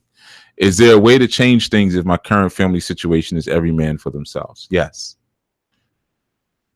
Give, be compassionate. Start there. Start by being the example of compassion. Start to teach your children how to look out for each other. Because when you say family, you talk about family reunion, that's two separate things. When you say family, let's ask this question. When you say family, do you have I think I'm talking to a woman here. Even though I see two names. So I don't know, is this a man and a woman? Is this a husband and wife that's talking right here? Or is this a woman? Because Malika is usually, angel. That's why he's usually a woman's name. So am I talking to a woman and her child? Give me some background here. Because as far as your greater extended family, you're not going to have so much control over that. So, but you know, are we talking about your personal family, your husband and your children, or are you talking about your larger relatives? Which is different question, different answer I would have for that. So Kiki Silk. Okay, what kind of name is that? Kiki Silk is new. You must be one hell of a dancer. So Kiki Silk says, so true. My twin sons, 18 years old. The father lives in another state, but I make sure they speak because my boys need their dad. Let them go live with their father. 18 years old, they shouldn't even be with you anyway. They're grown men. Send them to their dad. That's how you do that. Let's see. I know this is all the stuff you don't want to hear, but this ain't that type of show. So don't worry. There's a whole bunch of simpish shows out there with a bunch of manginas, and they'll tell you what you want to hear all day, every day. Especially when they see a name like Kiki Silk. Kiki Silk. Hold on, wait a minute. Hold on, sister. You know, they want some tang. So let's see. Marvin the Magi says they even give you an apartment if you leave the man. Right. Exactly. Apart from the man or head covering straight division. Right. See what the state does? You know, they finance your rebellion and you don't even realize you're killing yourself. And they know you're killing yourself because, like I said earlier, they study these things and have been studying longer than I do. You know, I'm just putting you up on game. That's all. Just putting you up on the game.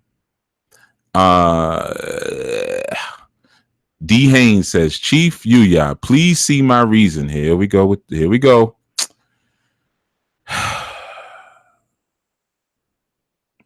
with the nonsense. D. Haynes, I already see your reason. Remember, you asked me the question. Why did you ask me the question? Because I know more than you do. Because I see more than you do. I know you probably better than you know yourself. But here, I'll read the whole question. But here we go.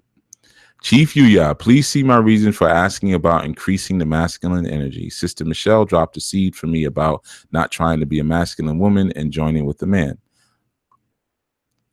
That doesn't really make much sense. Do you have a man, D. Haynes? You're supposed to give me that answer. And I guess the answer is no, because you said not trying to be a masculine woman and joining with the man. D. Haynes, I don't know how old you are, but if you're of marrying age, get married. Get a man. Not get married. I'm not really into marriage. Marriage is kind of for suckers, but get a man. That's the answers for a lot of you sisters, man. You asking all these roundabout things, man. Ancient indigenous sciences apply today. This is how your ancestors did it. I can give you other answers. I can give you the Iyanla Van Zant answers. It's not about finding a man. It's about finding yourself, being a better person to yourself. I give you that BS. Oh man, I told you I got this thing. I don't talk about my people in public. That's like the second time I slipped on this call. Yeah, I'm off today. But man, my people.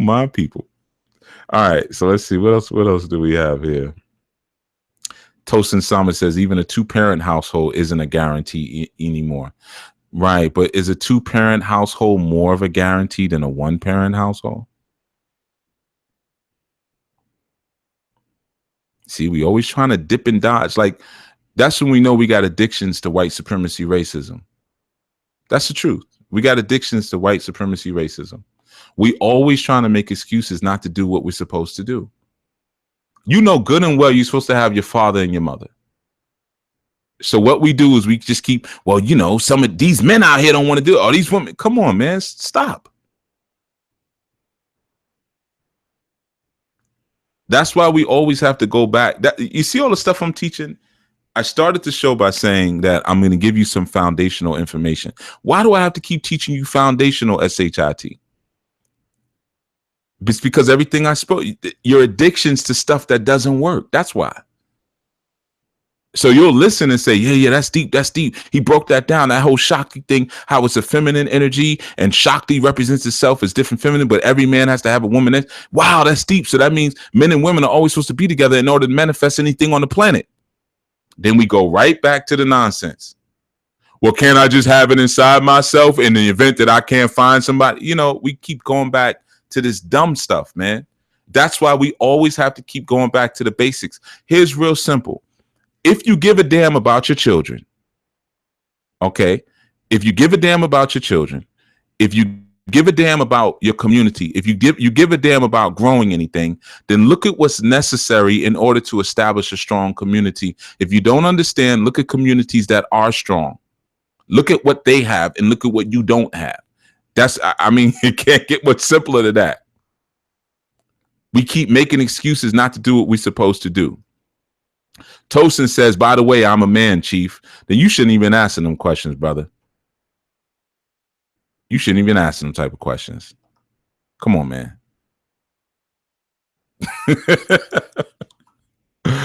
You shouldn't even ask them type of questions. Okay, I see. I see your profile picture is a dude, but the one in the group here is a woman. I guess you updated it, so I would be able to get it straight. All right, but you look like a young man, so I'm gonna give you a slide. I'm gonna give you a pass, Tosin, because you look young. All right, so young man questions. All right, we'll let you get away with it because you seem like you're kind of young. No problem. All right, you're cool now. But even still, even a 2-parent household, man, come on, Tosin, learn something. You're around some older men now, so now I can really talk to you. Now that I know you're not a sister, now I can talk to you like a little brother. Come on, man, knock it off. Get your stuff right. Because how are you going to get these women right underneath you? You see? How are you going to get these sisters right underneath you, man? And you talking some even a 2-parent household isn't a guarantee anymore. Yeah, well, get a 4-parent household. Learn about polygyny. But you're not going to be able to learn about that till you get your grounding right. You see? Get your grounding right first. All right. So let's see. Rachel Taylor, I left my ex-husband because he provided no covering. Now I'm caring for my 3 boys alone. I find I keep repeating the same mistakes of being a provider. How do I fix that? I mean, I've been teaching you how to fix that all this time. All right, I'm gonna come back to that. Let me go up because I skipped some questions to go to that one. I didn't even plan on answering as many questions this show, but I'm gonna do it. Designs not defined.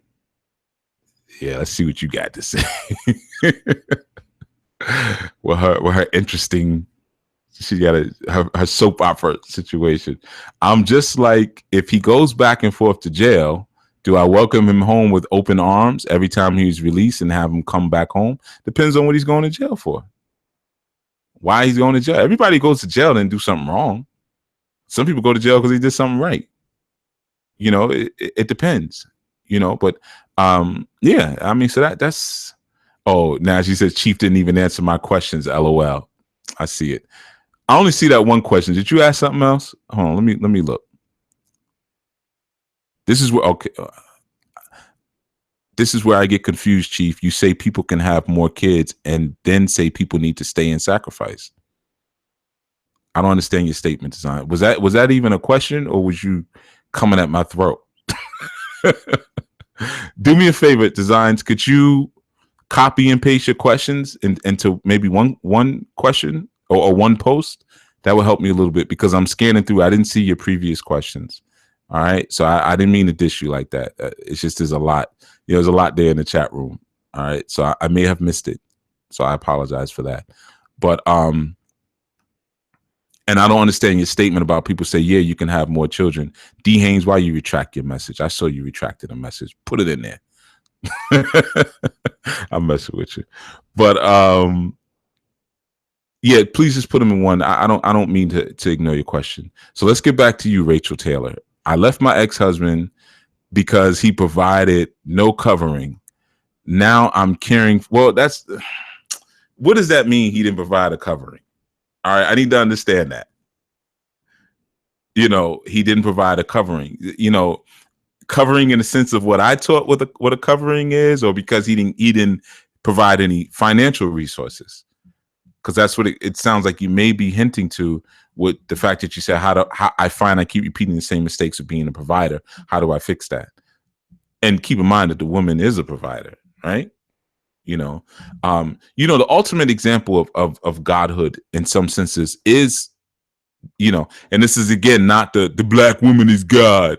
This isn't one of those. All right. So, but when a mother breastfeeds, right? When a mother breastfeeds, what does she do? She extracts from herself in order to continue the life or cultivate the life of her child. She takes away from herself. She negates herself in order to create another being, which is essentially what if you want to use the word for you newbies, God, what God does. It's a negation. We are a negation of God, you see. So women are the providers in that sense, so like, okay, you said both. I don't know what you mean, Rachel. Both. Says you mean both. He wasn't providing money and he wasn't providing direction. That's what it sounds like you're saying.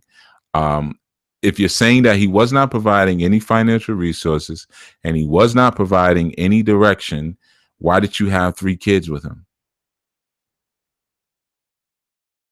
And if you didn't have the wherewithal to make a wise decision about who you were going to open up your legs to and let skeet inside of you, raw dog, without protection, disease infected, if you was going to let him do that, then how are you now smart enough to know when to leave? And again, if we take the direction and the money out of the way, okay, so your answer is yes. Yeah. So it goes back to the same thing. Why have 3 children with someone who was like that? Now, I know you're going to say something like, I didn't know at the time, or he was different, or I was young and dumb, something like that.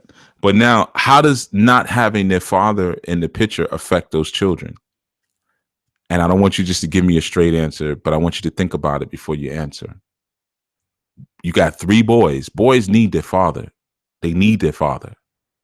And you may have a boyfriend or a new man or whatever, but I'm going to tell you again, the secret: boys need their father. Your boyfriend isn't good enough. No matter how great he is, they need their father.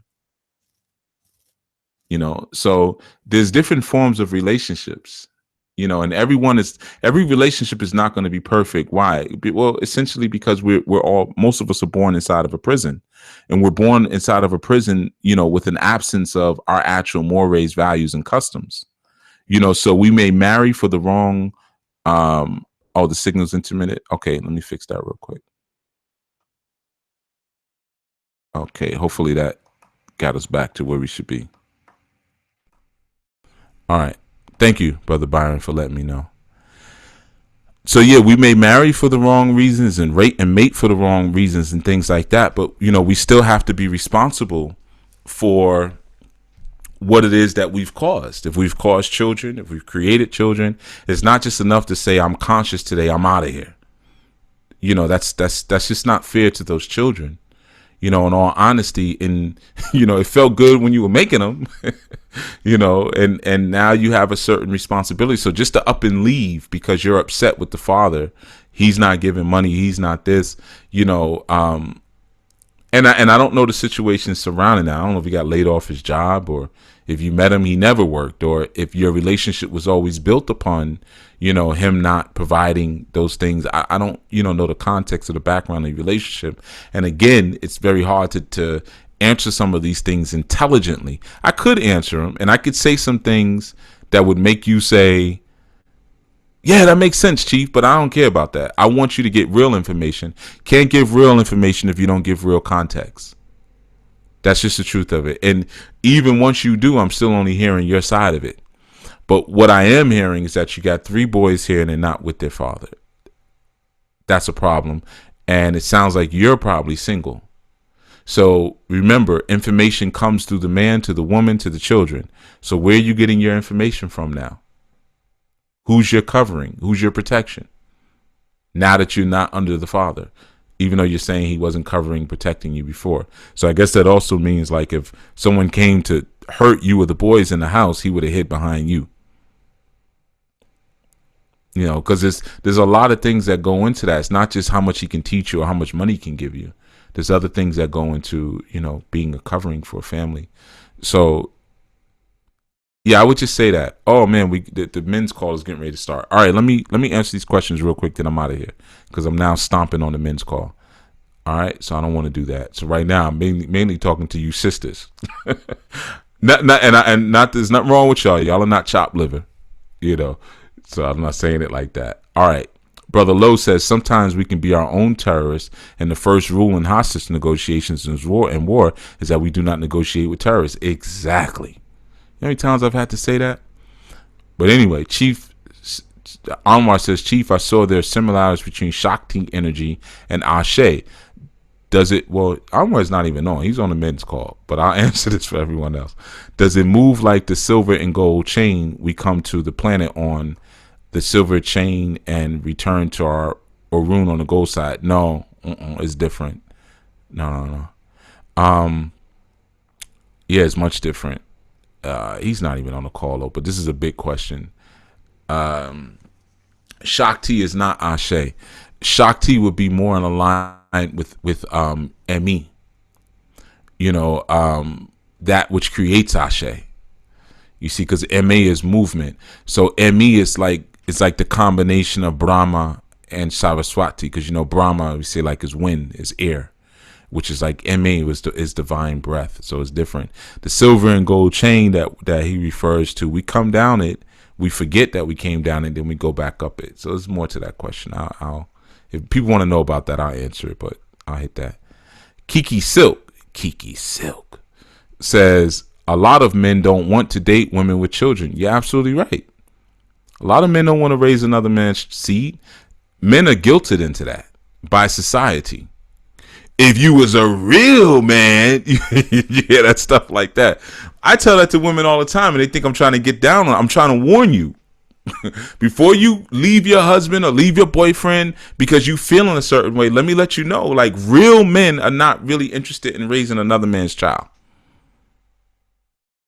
That's just the truth. Now, you may tell me about what your pops did and what your grandfather did. I know it. I got it in my family too, man. We all come from that. I understand that.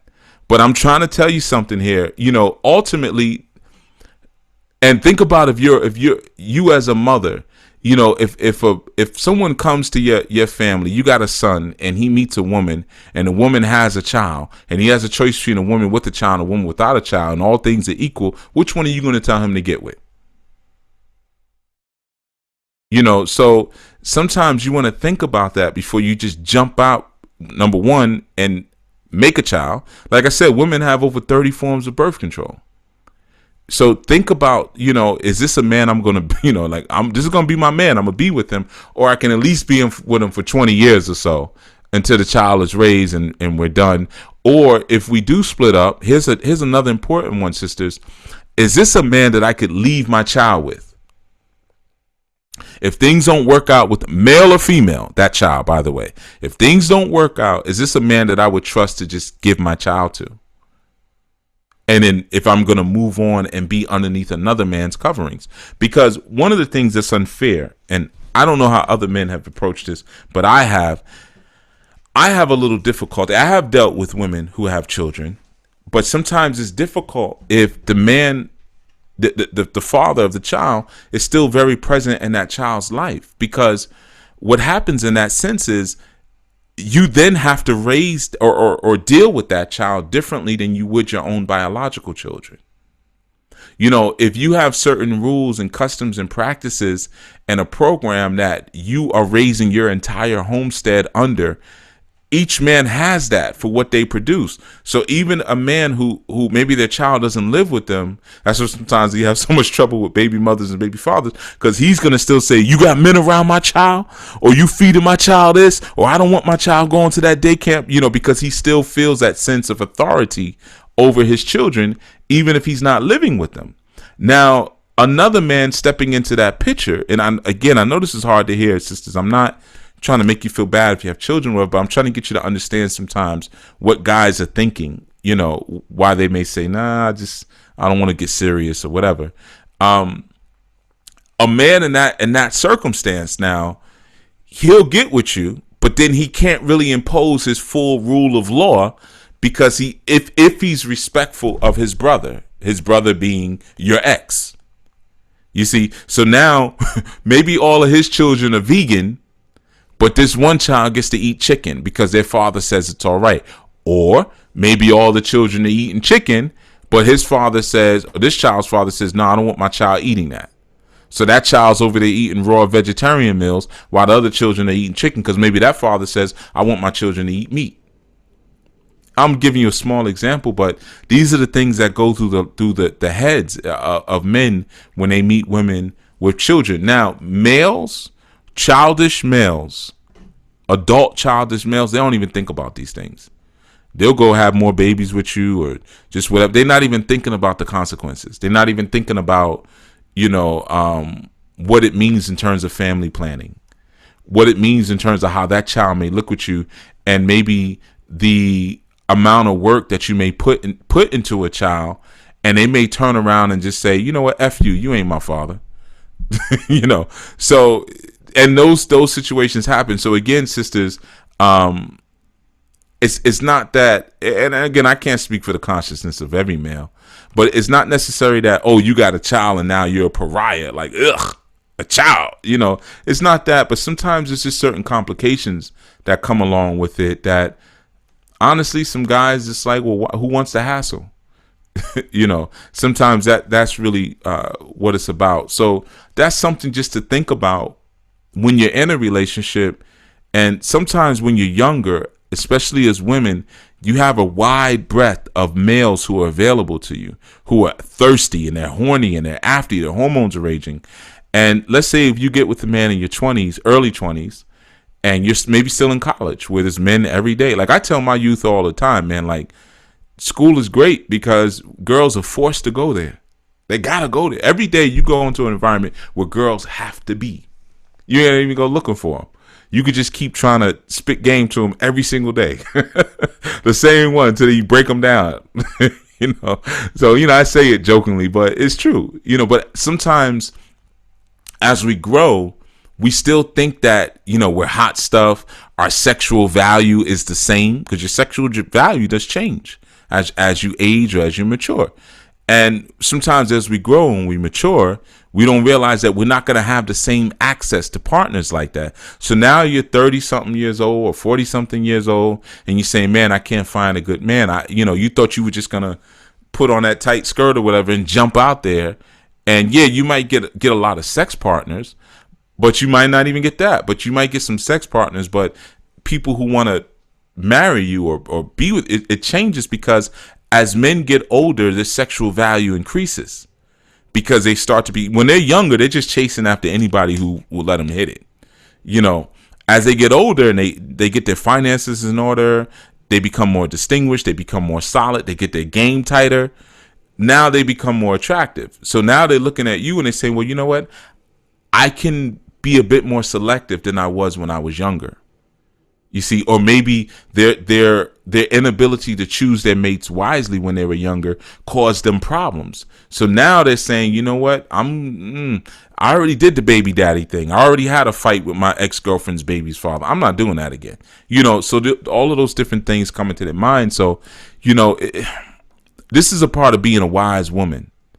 This is what being a wise woman is. And sometimes you'll have those elders that will sit and talk to you and say, wait a minute, that's not a big deal. Or he came in late, so you want to leave him, or he stays in the garage all day and his man, and I'm not trying to minimize some of the situations that you may go through. Cause I sometimes you got a guy beating on you, sometimes it's different than that. But yeah, as far as a lot of men not wanting to date women with children, a man of means is typically not going to do that. A man who doesn't have anything, because he's going to see the liability that not only your children represent, but that children's father represents. Then he's got to deal with the children's relatives, the grandparents, the cousins, the this, the that. And then let's say if the guy you had a baby with was a knucklehead, it's reflective of your decision-making ability. So there's a whole lot of different things that a real man will look at in that. They're going to ask you, well, what's your relationship like with the father? Oh, he's in jail. Well, what did he go to jail for? Drugs. He been selling drugs since we was young. So, but you still lay down with him?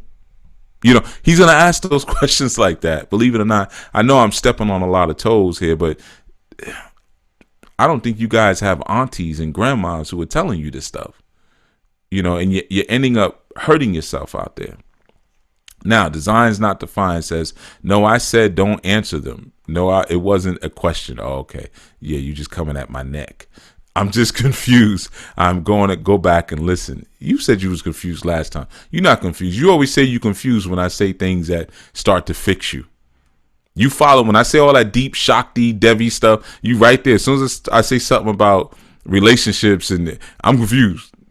Bull crap. Lotus Scholar says, I think she's talking about the disownment of children and making more. Yeah. Well, again, I'm not sure, but disownment, giving your children to their father is not disowning them.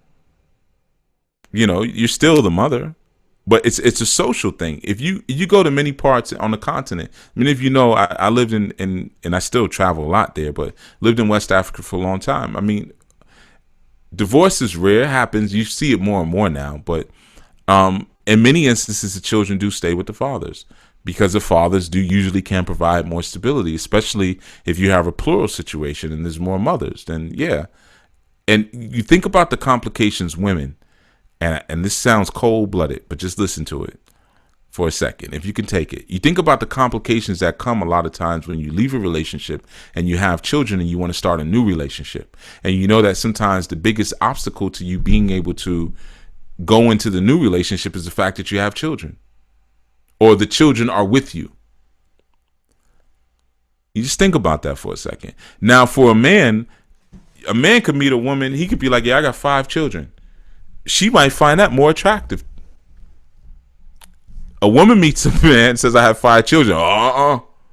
Because we already know the nature and the dynamic that occurs between a man and his children is different than a mother and her children. You know, you already know, and again, I know this is cold, so some of you may not be able to take this, but just try it, hold on for a second.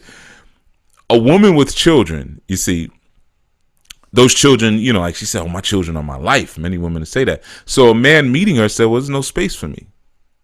Maybe for a late night creep, after she puts the children to sleep, or if they're sleeping over a friend's house. So I can kind of get in where I fit in. Whereas a man, he usually has a situation established where if he brings a woman into his life, the women will understand, no, this is daddy's girlfriend or whatever. It's not as big a deal because the children don't feel that same sense of encroachment, usually when it comes to a father. But with a mother, you get a man around children, like, no, you don't. I have a real gory story, something I did to a guy for looking at my mother once. I was only like 12 years old. I'm not going to tell the story, but it involved a baseball bat and a lot of stitches. And this was a grown man. You know what I mean? So the sense that how we look at our mothers is a bit different, If you gave the children to their father, you could actually move on.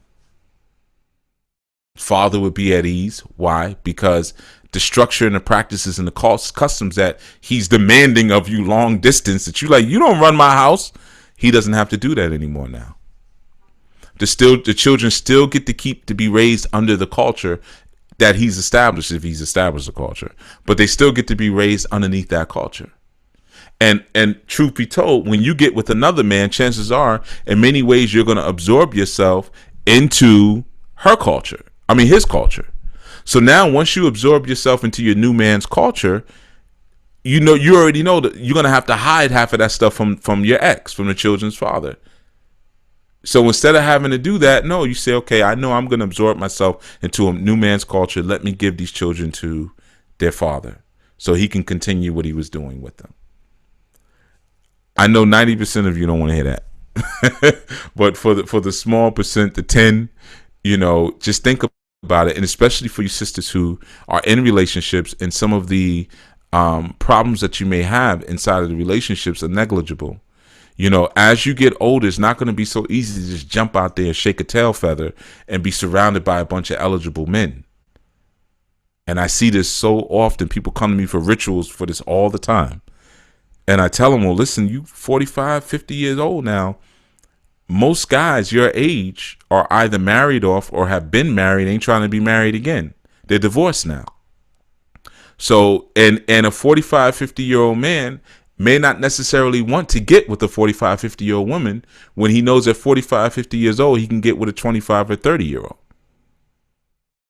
So why would he pick you with all of your history and knowledge and children and everything when he could get someone who he can start over again with? I know it sounds cruel. I know it sounds rough, but this is the reality of what it is.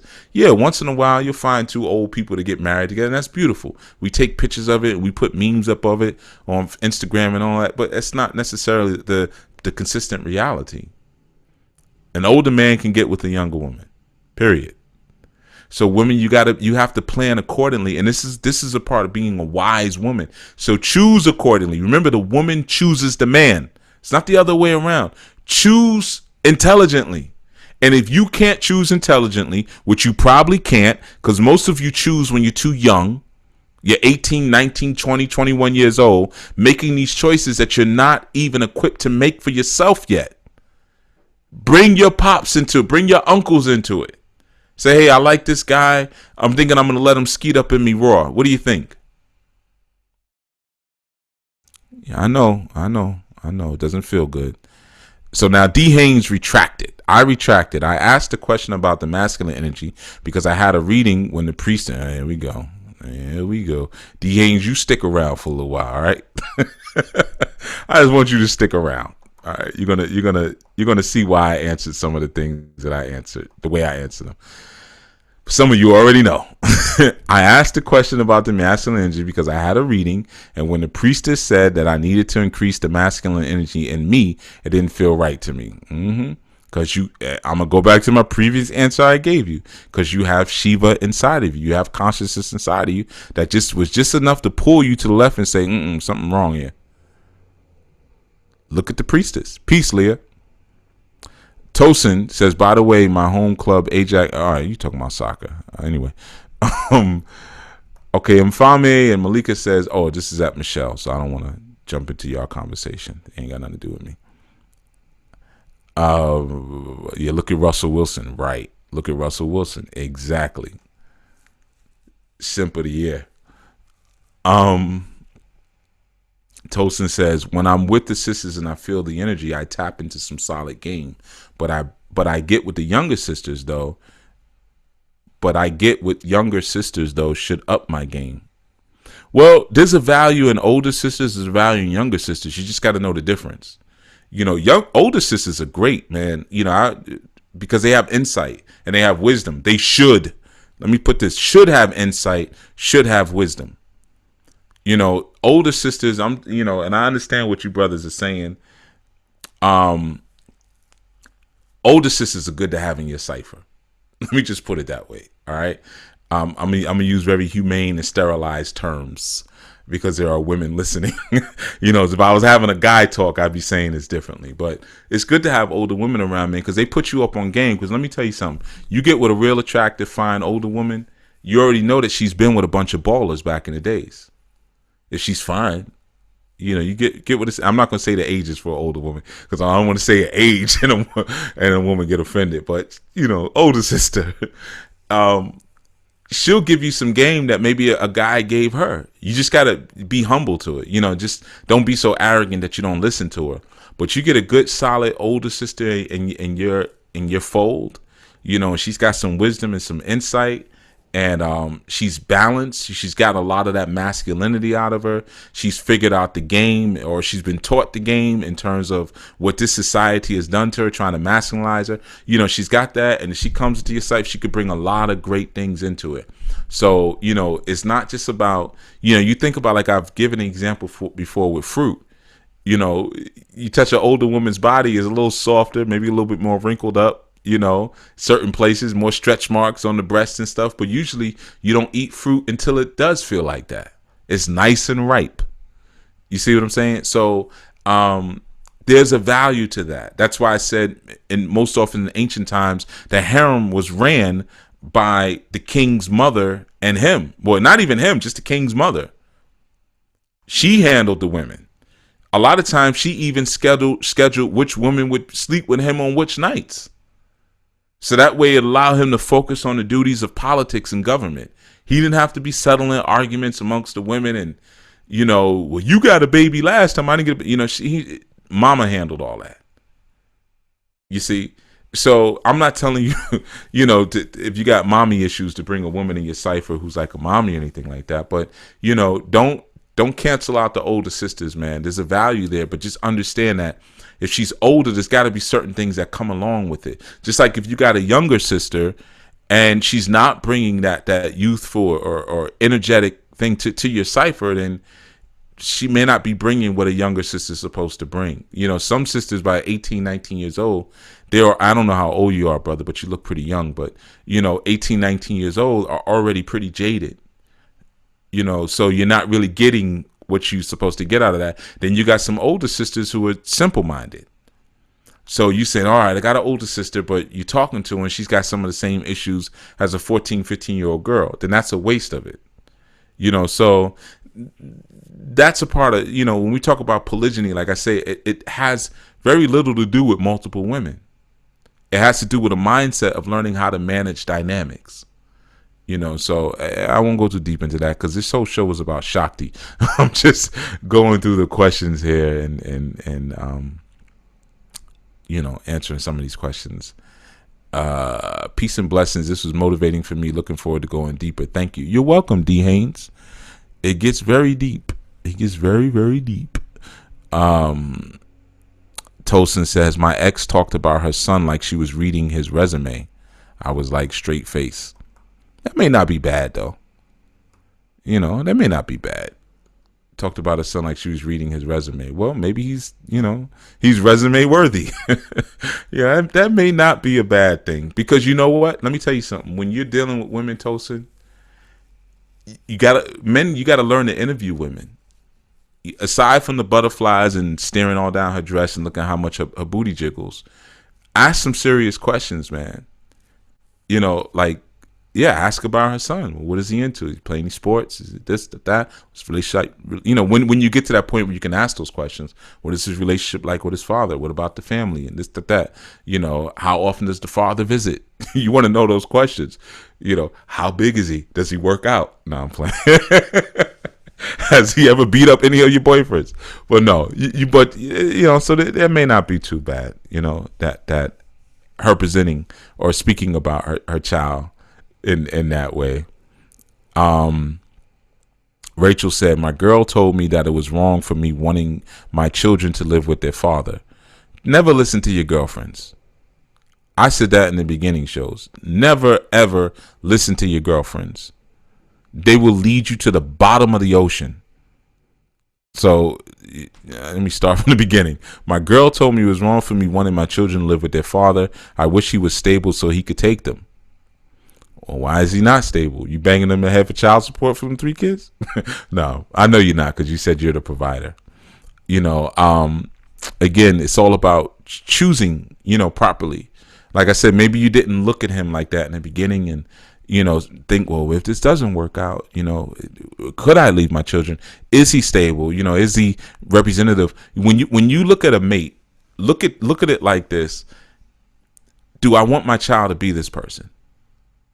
Because sometimes you have a child that says that, may look just like you, but act just like the other parent.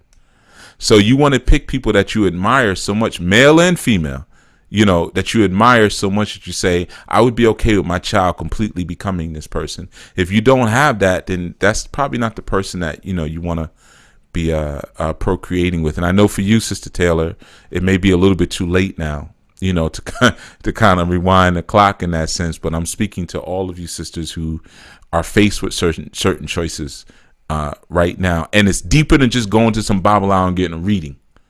I'm telling you that as a Babylao. Because some of these Babalaos want you for themselves. So you say, yeah, I'm a part of this Elay. I'm gonna bring you to Baba. Hold on. And I talked to you about that before. Don't bring them to Baba. Bring them to your family first. You may not ever have to bring them to Baba. Keep it real with you. Bring them to your family first. For all you know, that Babalao wants to get with you. I've seen that. I've seen that on both sides, with women and men. I don't say too much to that, but be careful with that. Okay. Um, going down. We're gonna get ready to close soon, but Rachel said I came in late, but all good food. Thanks, Chief. You're more than welcome, sister. Designs not defined. I ain't have. What the heck? Are you drunk? She said I ain't have anyone telling me SHIIII, and I was too dumb to have. She listened to this show, got upset, and threw back a whole bottle of liquor. Now she's belligerent. I ain't have anyone telling me, yeah. And I was too dumb to ask. Cheers to that. She's drunk. Hey, man, you can't rewind time, but you got somebody telling you something now, and I know that there's some important decisions that you can make in regards to your. I think you said you have a son. In regards to your son and the man that you're currently with, because you just said earlier in the chat that you ain't got no man, but then you said before that you do have a man. Come on now, what's going on with you? What's going on? You trying to choose up? What's happening? You know, you making it clear in the chat room. You putting yourself back on the market. Come on, man. Let us know what's what. But you're getting the information now. And I know I may not deliver it in a way where it feels comfortable and soothing to you, but, you know, some of you need to be spiritually slapped out of your stupor. You need that spiritual pimp hand to come down and slap you out of your stupor, because you've been doing things backwards for a long time. And you have, again, a lot of people who will profit off of your ignorance. Yeah, girl, do that. Yeah, girl. Yeah, girl. And you could just go get Section 8 and you can go get this and get that and get that. You know, it's not about that, man. You said in the chat you had a man. You drunk. You don't know. But anyway, you said it earlier. No, you said earlier I don't have a man, but then you talked about, I don't know. I wouldn't get into this. It's all Jerry Springer-ish. It's too confusing. But yeah, so she's letting all the brothers know she ain't got no man, but she does have a child. So, you know, yeah, she's trying to choose up. Because, you know, the brothers been putting their profile pictures up lately because I've been getting on people about that. So, but yeah, man, like I said, I know it's not comfortable. I'm joking with y'all. You know, I have to joke with you in between, because if I don't, I'll depress you. Because some of the things I'm speaking about are kind of depressing. You know, some of the choices that we've made, some of the positions that we've put ourselves in because of our ignorance of the systematic system or the systematic mechanisms that we were born under. You know, so as a result, you know, all of us, you know, Dr. Clark said, basically, you'll be scrubbing this system from your brain to the day you die. And I definitely feel that. I can't tell you how many Orisha people I've been around, right? And when something's happening or there's a panic, they say this, oh, Jesus. And I always say, whoever you call on in your time of need reveals to the world who your Lord is. Oh, Lord. You know, Jesus Christ. Where are you going? They driving down the highway. Jesus Christ, you gonna make the left or not? Interested. Omo Obatala. You got all them beads on and everything, but look at who you calling out in your time of panic. You see, so, you know, and it's not to condemn anybody, man. Like I said, I bet you many of you can recite the Pledge of Allegiance perfectly. It takes a long time sometimes to get this stuff out of you, you know, to get back to yourself again. It's not so easy. You know, Rachel says, I am single and I know I need a man, but I have no clue how to date. Beautiful. That was the best thing you said this whole time. Because you're starting from a blank slate. You know that you don't know. That's good. That's excellent. I have no clue how to date. So that means the only place you got to go from here, sister, is up. Right? At least you're not coming in with preconceived notions on how things are supposed to be. You're saying, I don't know. I have no clue. You know, so now you can actually learn. I wrote a book, Solutions for Dysfunctional Family Relationships, which goes into certain ways of courting and things like that. So, you know, you can utilize that. But even when you say date, you know, think about your intentions in courting. Right? Do you just, because dating means so many different things to so many different people. You know, to me, I don't date. So dating, even the word is corny to me. We're going on a date. We're dating. No, either, you know, you're going to get a title. Something, you know, even if your title is side piece. But you're getting a title. All right. Dating is like, well, what does that mean? You know, but yeah, what you want to utilize there is start thinking about where do you want it to go, and don't be afraid to say I want to get married. If that's what you want, I want to get married. You don't have to say that on the first date, or you could, but you know, it would give you better intentions, a better idea of how to as you say, date, you know, or how to court, what your intentions are in the beginning. And then it would give you a better sense of what questions to ask. And you don't want to ask questions based on your previous ignorance. Your previous ignorance, so it may seem, and again, I'm taking everything you say as truthful, but I know it's not the truth because I'm only getting one side of it. I didn't get the brother side of it. And then because both of y'all are going to lie, both of y'all are going to make yourselves look as good as you can. You're going to paint yourself in the best light, and then in the middle is going to come the truth. And then the children have their own story. They might be like, man, both my parents is crazy.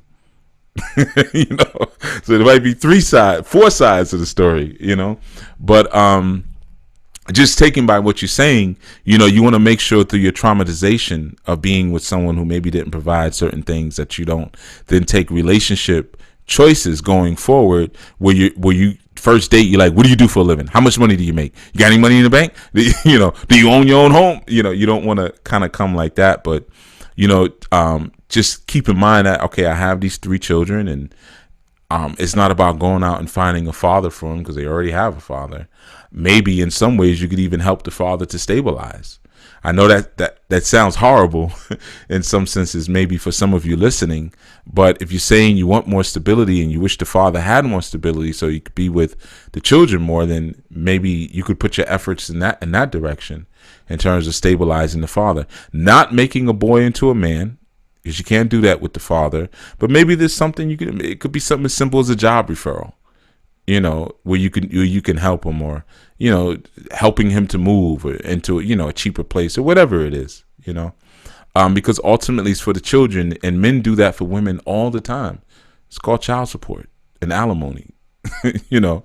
So you may want to consider, you know, helping him to stabilize in that sense. But yeah, I know it's not comfortable to hear. All right, but ultimately we were talking about Shakti. I'm getting ready to close down. All right, and you know, just remember, Shakti is, I wanted to give you the introduction, power, and it's the emanating force that then creates later avatars of power. Those avatars you call Orisha and Devi and Lakshmi and Saraswati and Kali, and, you know, all the way on straight on down the line, you know. But the root is the Shakti power energy, or that maternal energy that can make things happen, that can make things be. But it exists without consciousness. So without consciousness, it becomes very dangerous. So that's why, again, you always hear me tell you, sisters, you need that head. That head gives you that divine authority, consciousness, and direction. And of course, we live in a society where your head has been replaced by the state. So no matter what, there's always, you hear a video that I did recently. It's on my other channel, Chief Yuya channel, where I was just kind of having a laid back, late night conversation with a brother. And one of the things that I said in the video, for those of you who've checked it out, that there is always a man in a woman's ear. Always, at all times, there's always a man hollering at a woman, you know, at all times. Now, sometimes the man is seen, and sometimes the man is not seen. You know, sometimes he's invisible, and sometimes he's present. But just the very nature of feminine energy reveals to you and lets you know that there's always somebody speaking to her, even when she thinks there's nobody speaking to her. There's no one speaking to her. There's always somebody speaking to her. You see, so just in the sense of what we're speaking about here, a lot of you sisters sometimes don't realize that, you know, you are receiving direction from something, and that something, I'm gonna put a link to the video in the chat room, by the way, if anybody wants to check that out. But you may not realize that something may not have your best interest at heart. You see, it may be telling you and guiding you to do things that are destroying your children. You know, so yeah, man, you got to be careful. And a true man, it's another little small thing. I'm gonna say this before we go. A true man, a lot of times, is going to block off your access to listening to nonsense.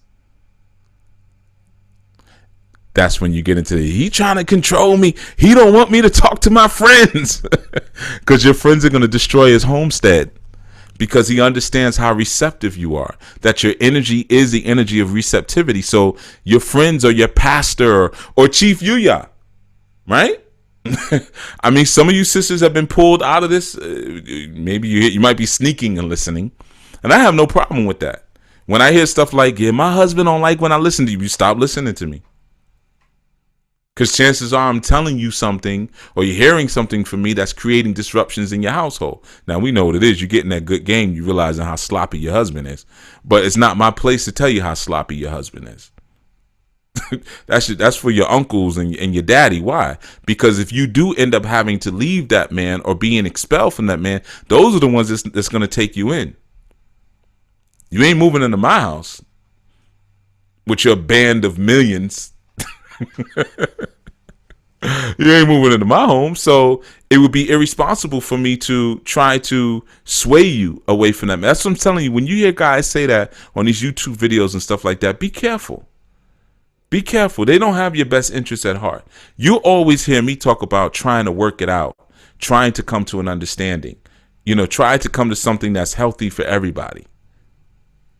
I'm not trying to, it's just not right. It's just honorable to do something like that. And it's a violation of the G code. You don't step into another man's situation like that. And, and if you do knock him for his woman, well, there's a whole, y'all don't need to know about all that. But anyway, so just keep that in mind, that Shakti energy is power that needs consciousness for proper direction. We'll get into it a little bit deeper as we go. Read a couple more comments and we out. Sister Marva says, Chief, this is truthful information, would get anyone more than drunk. I was so mad with me and those who had an input in my making. I had to take the information to get over that anger. Good. I'm glad you healed, sister. Good. Yeah, man, don't be upset with your parents, man. For all of us, they gave us what they had. And chances are your parents were crazy because they were born in a crazy system. Nat Turner, I'm sure he ate hog. He ate swine. He ate pork. He did what he had. The most honorable Marcus Garvey was a Catholic. He used what he had in front of him, man. And they made the best of what they had. I'm speaking to you in English because many of you didn't grow up in systems where you had your own language. Now, our children may have something different, or our grandchildren, our great-grandchildren. English may be like their sixth language. Maybe way down the line for them.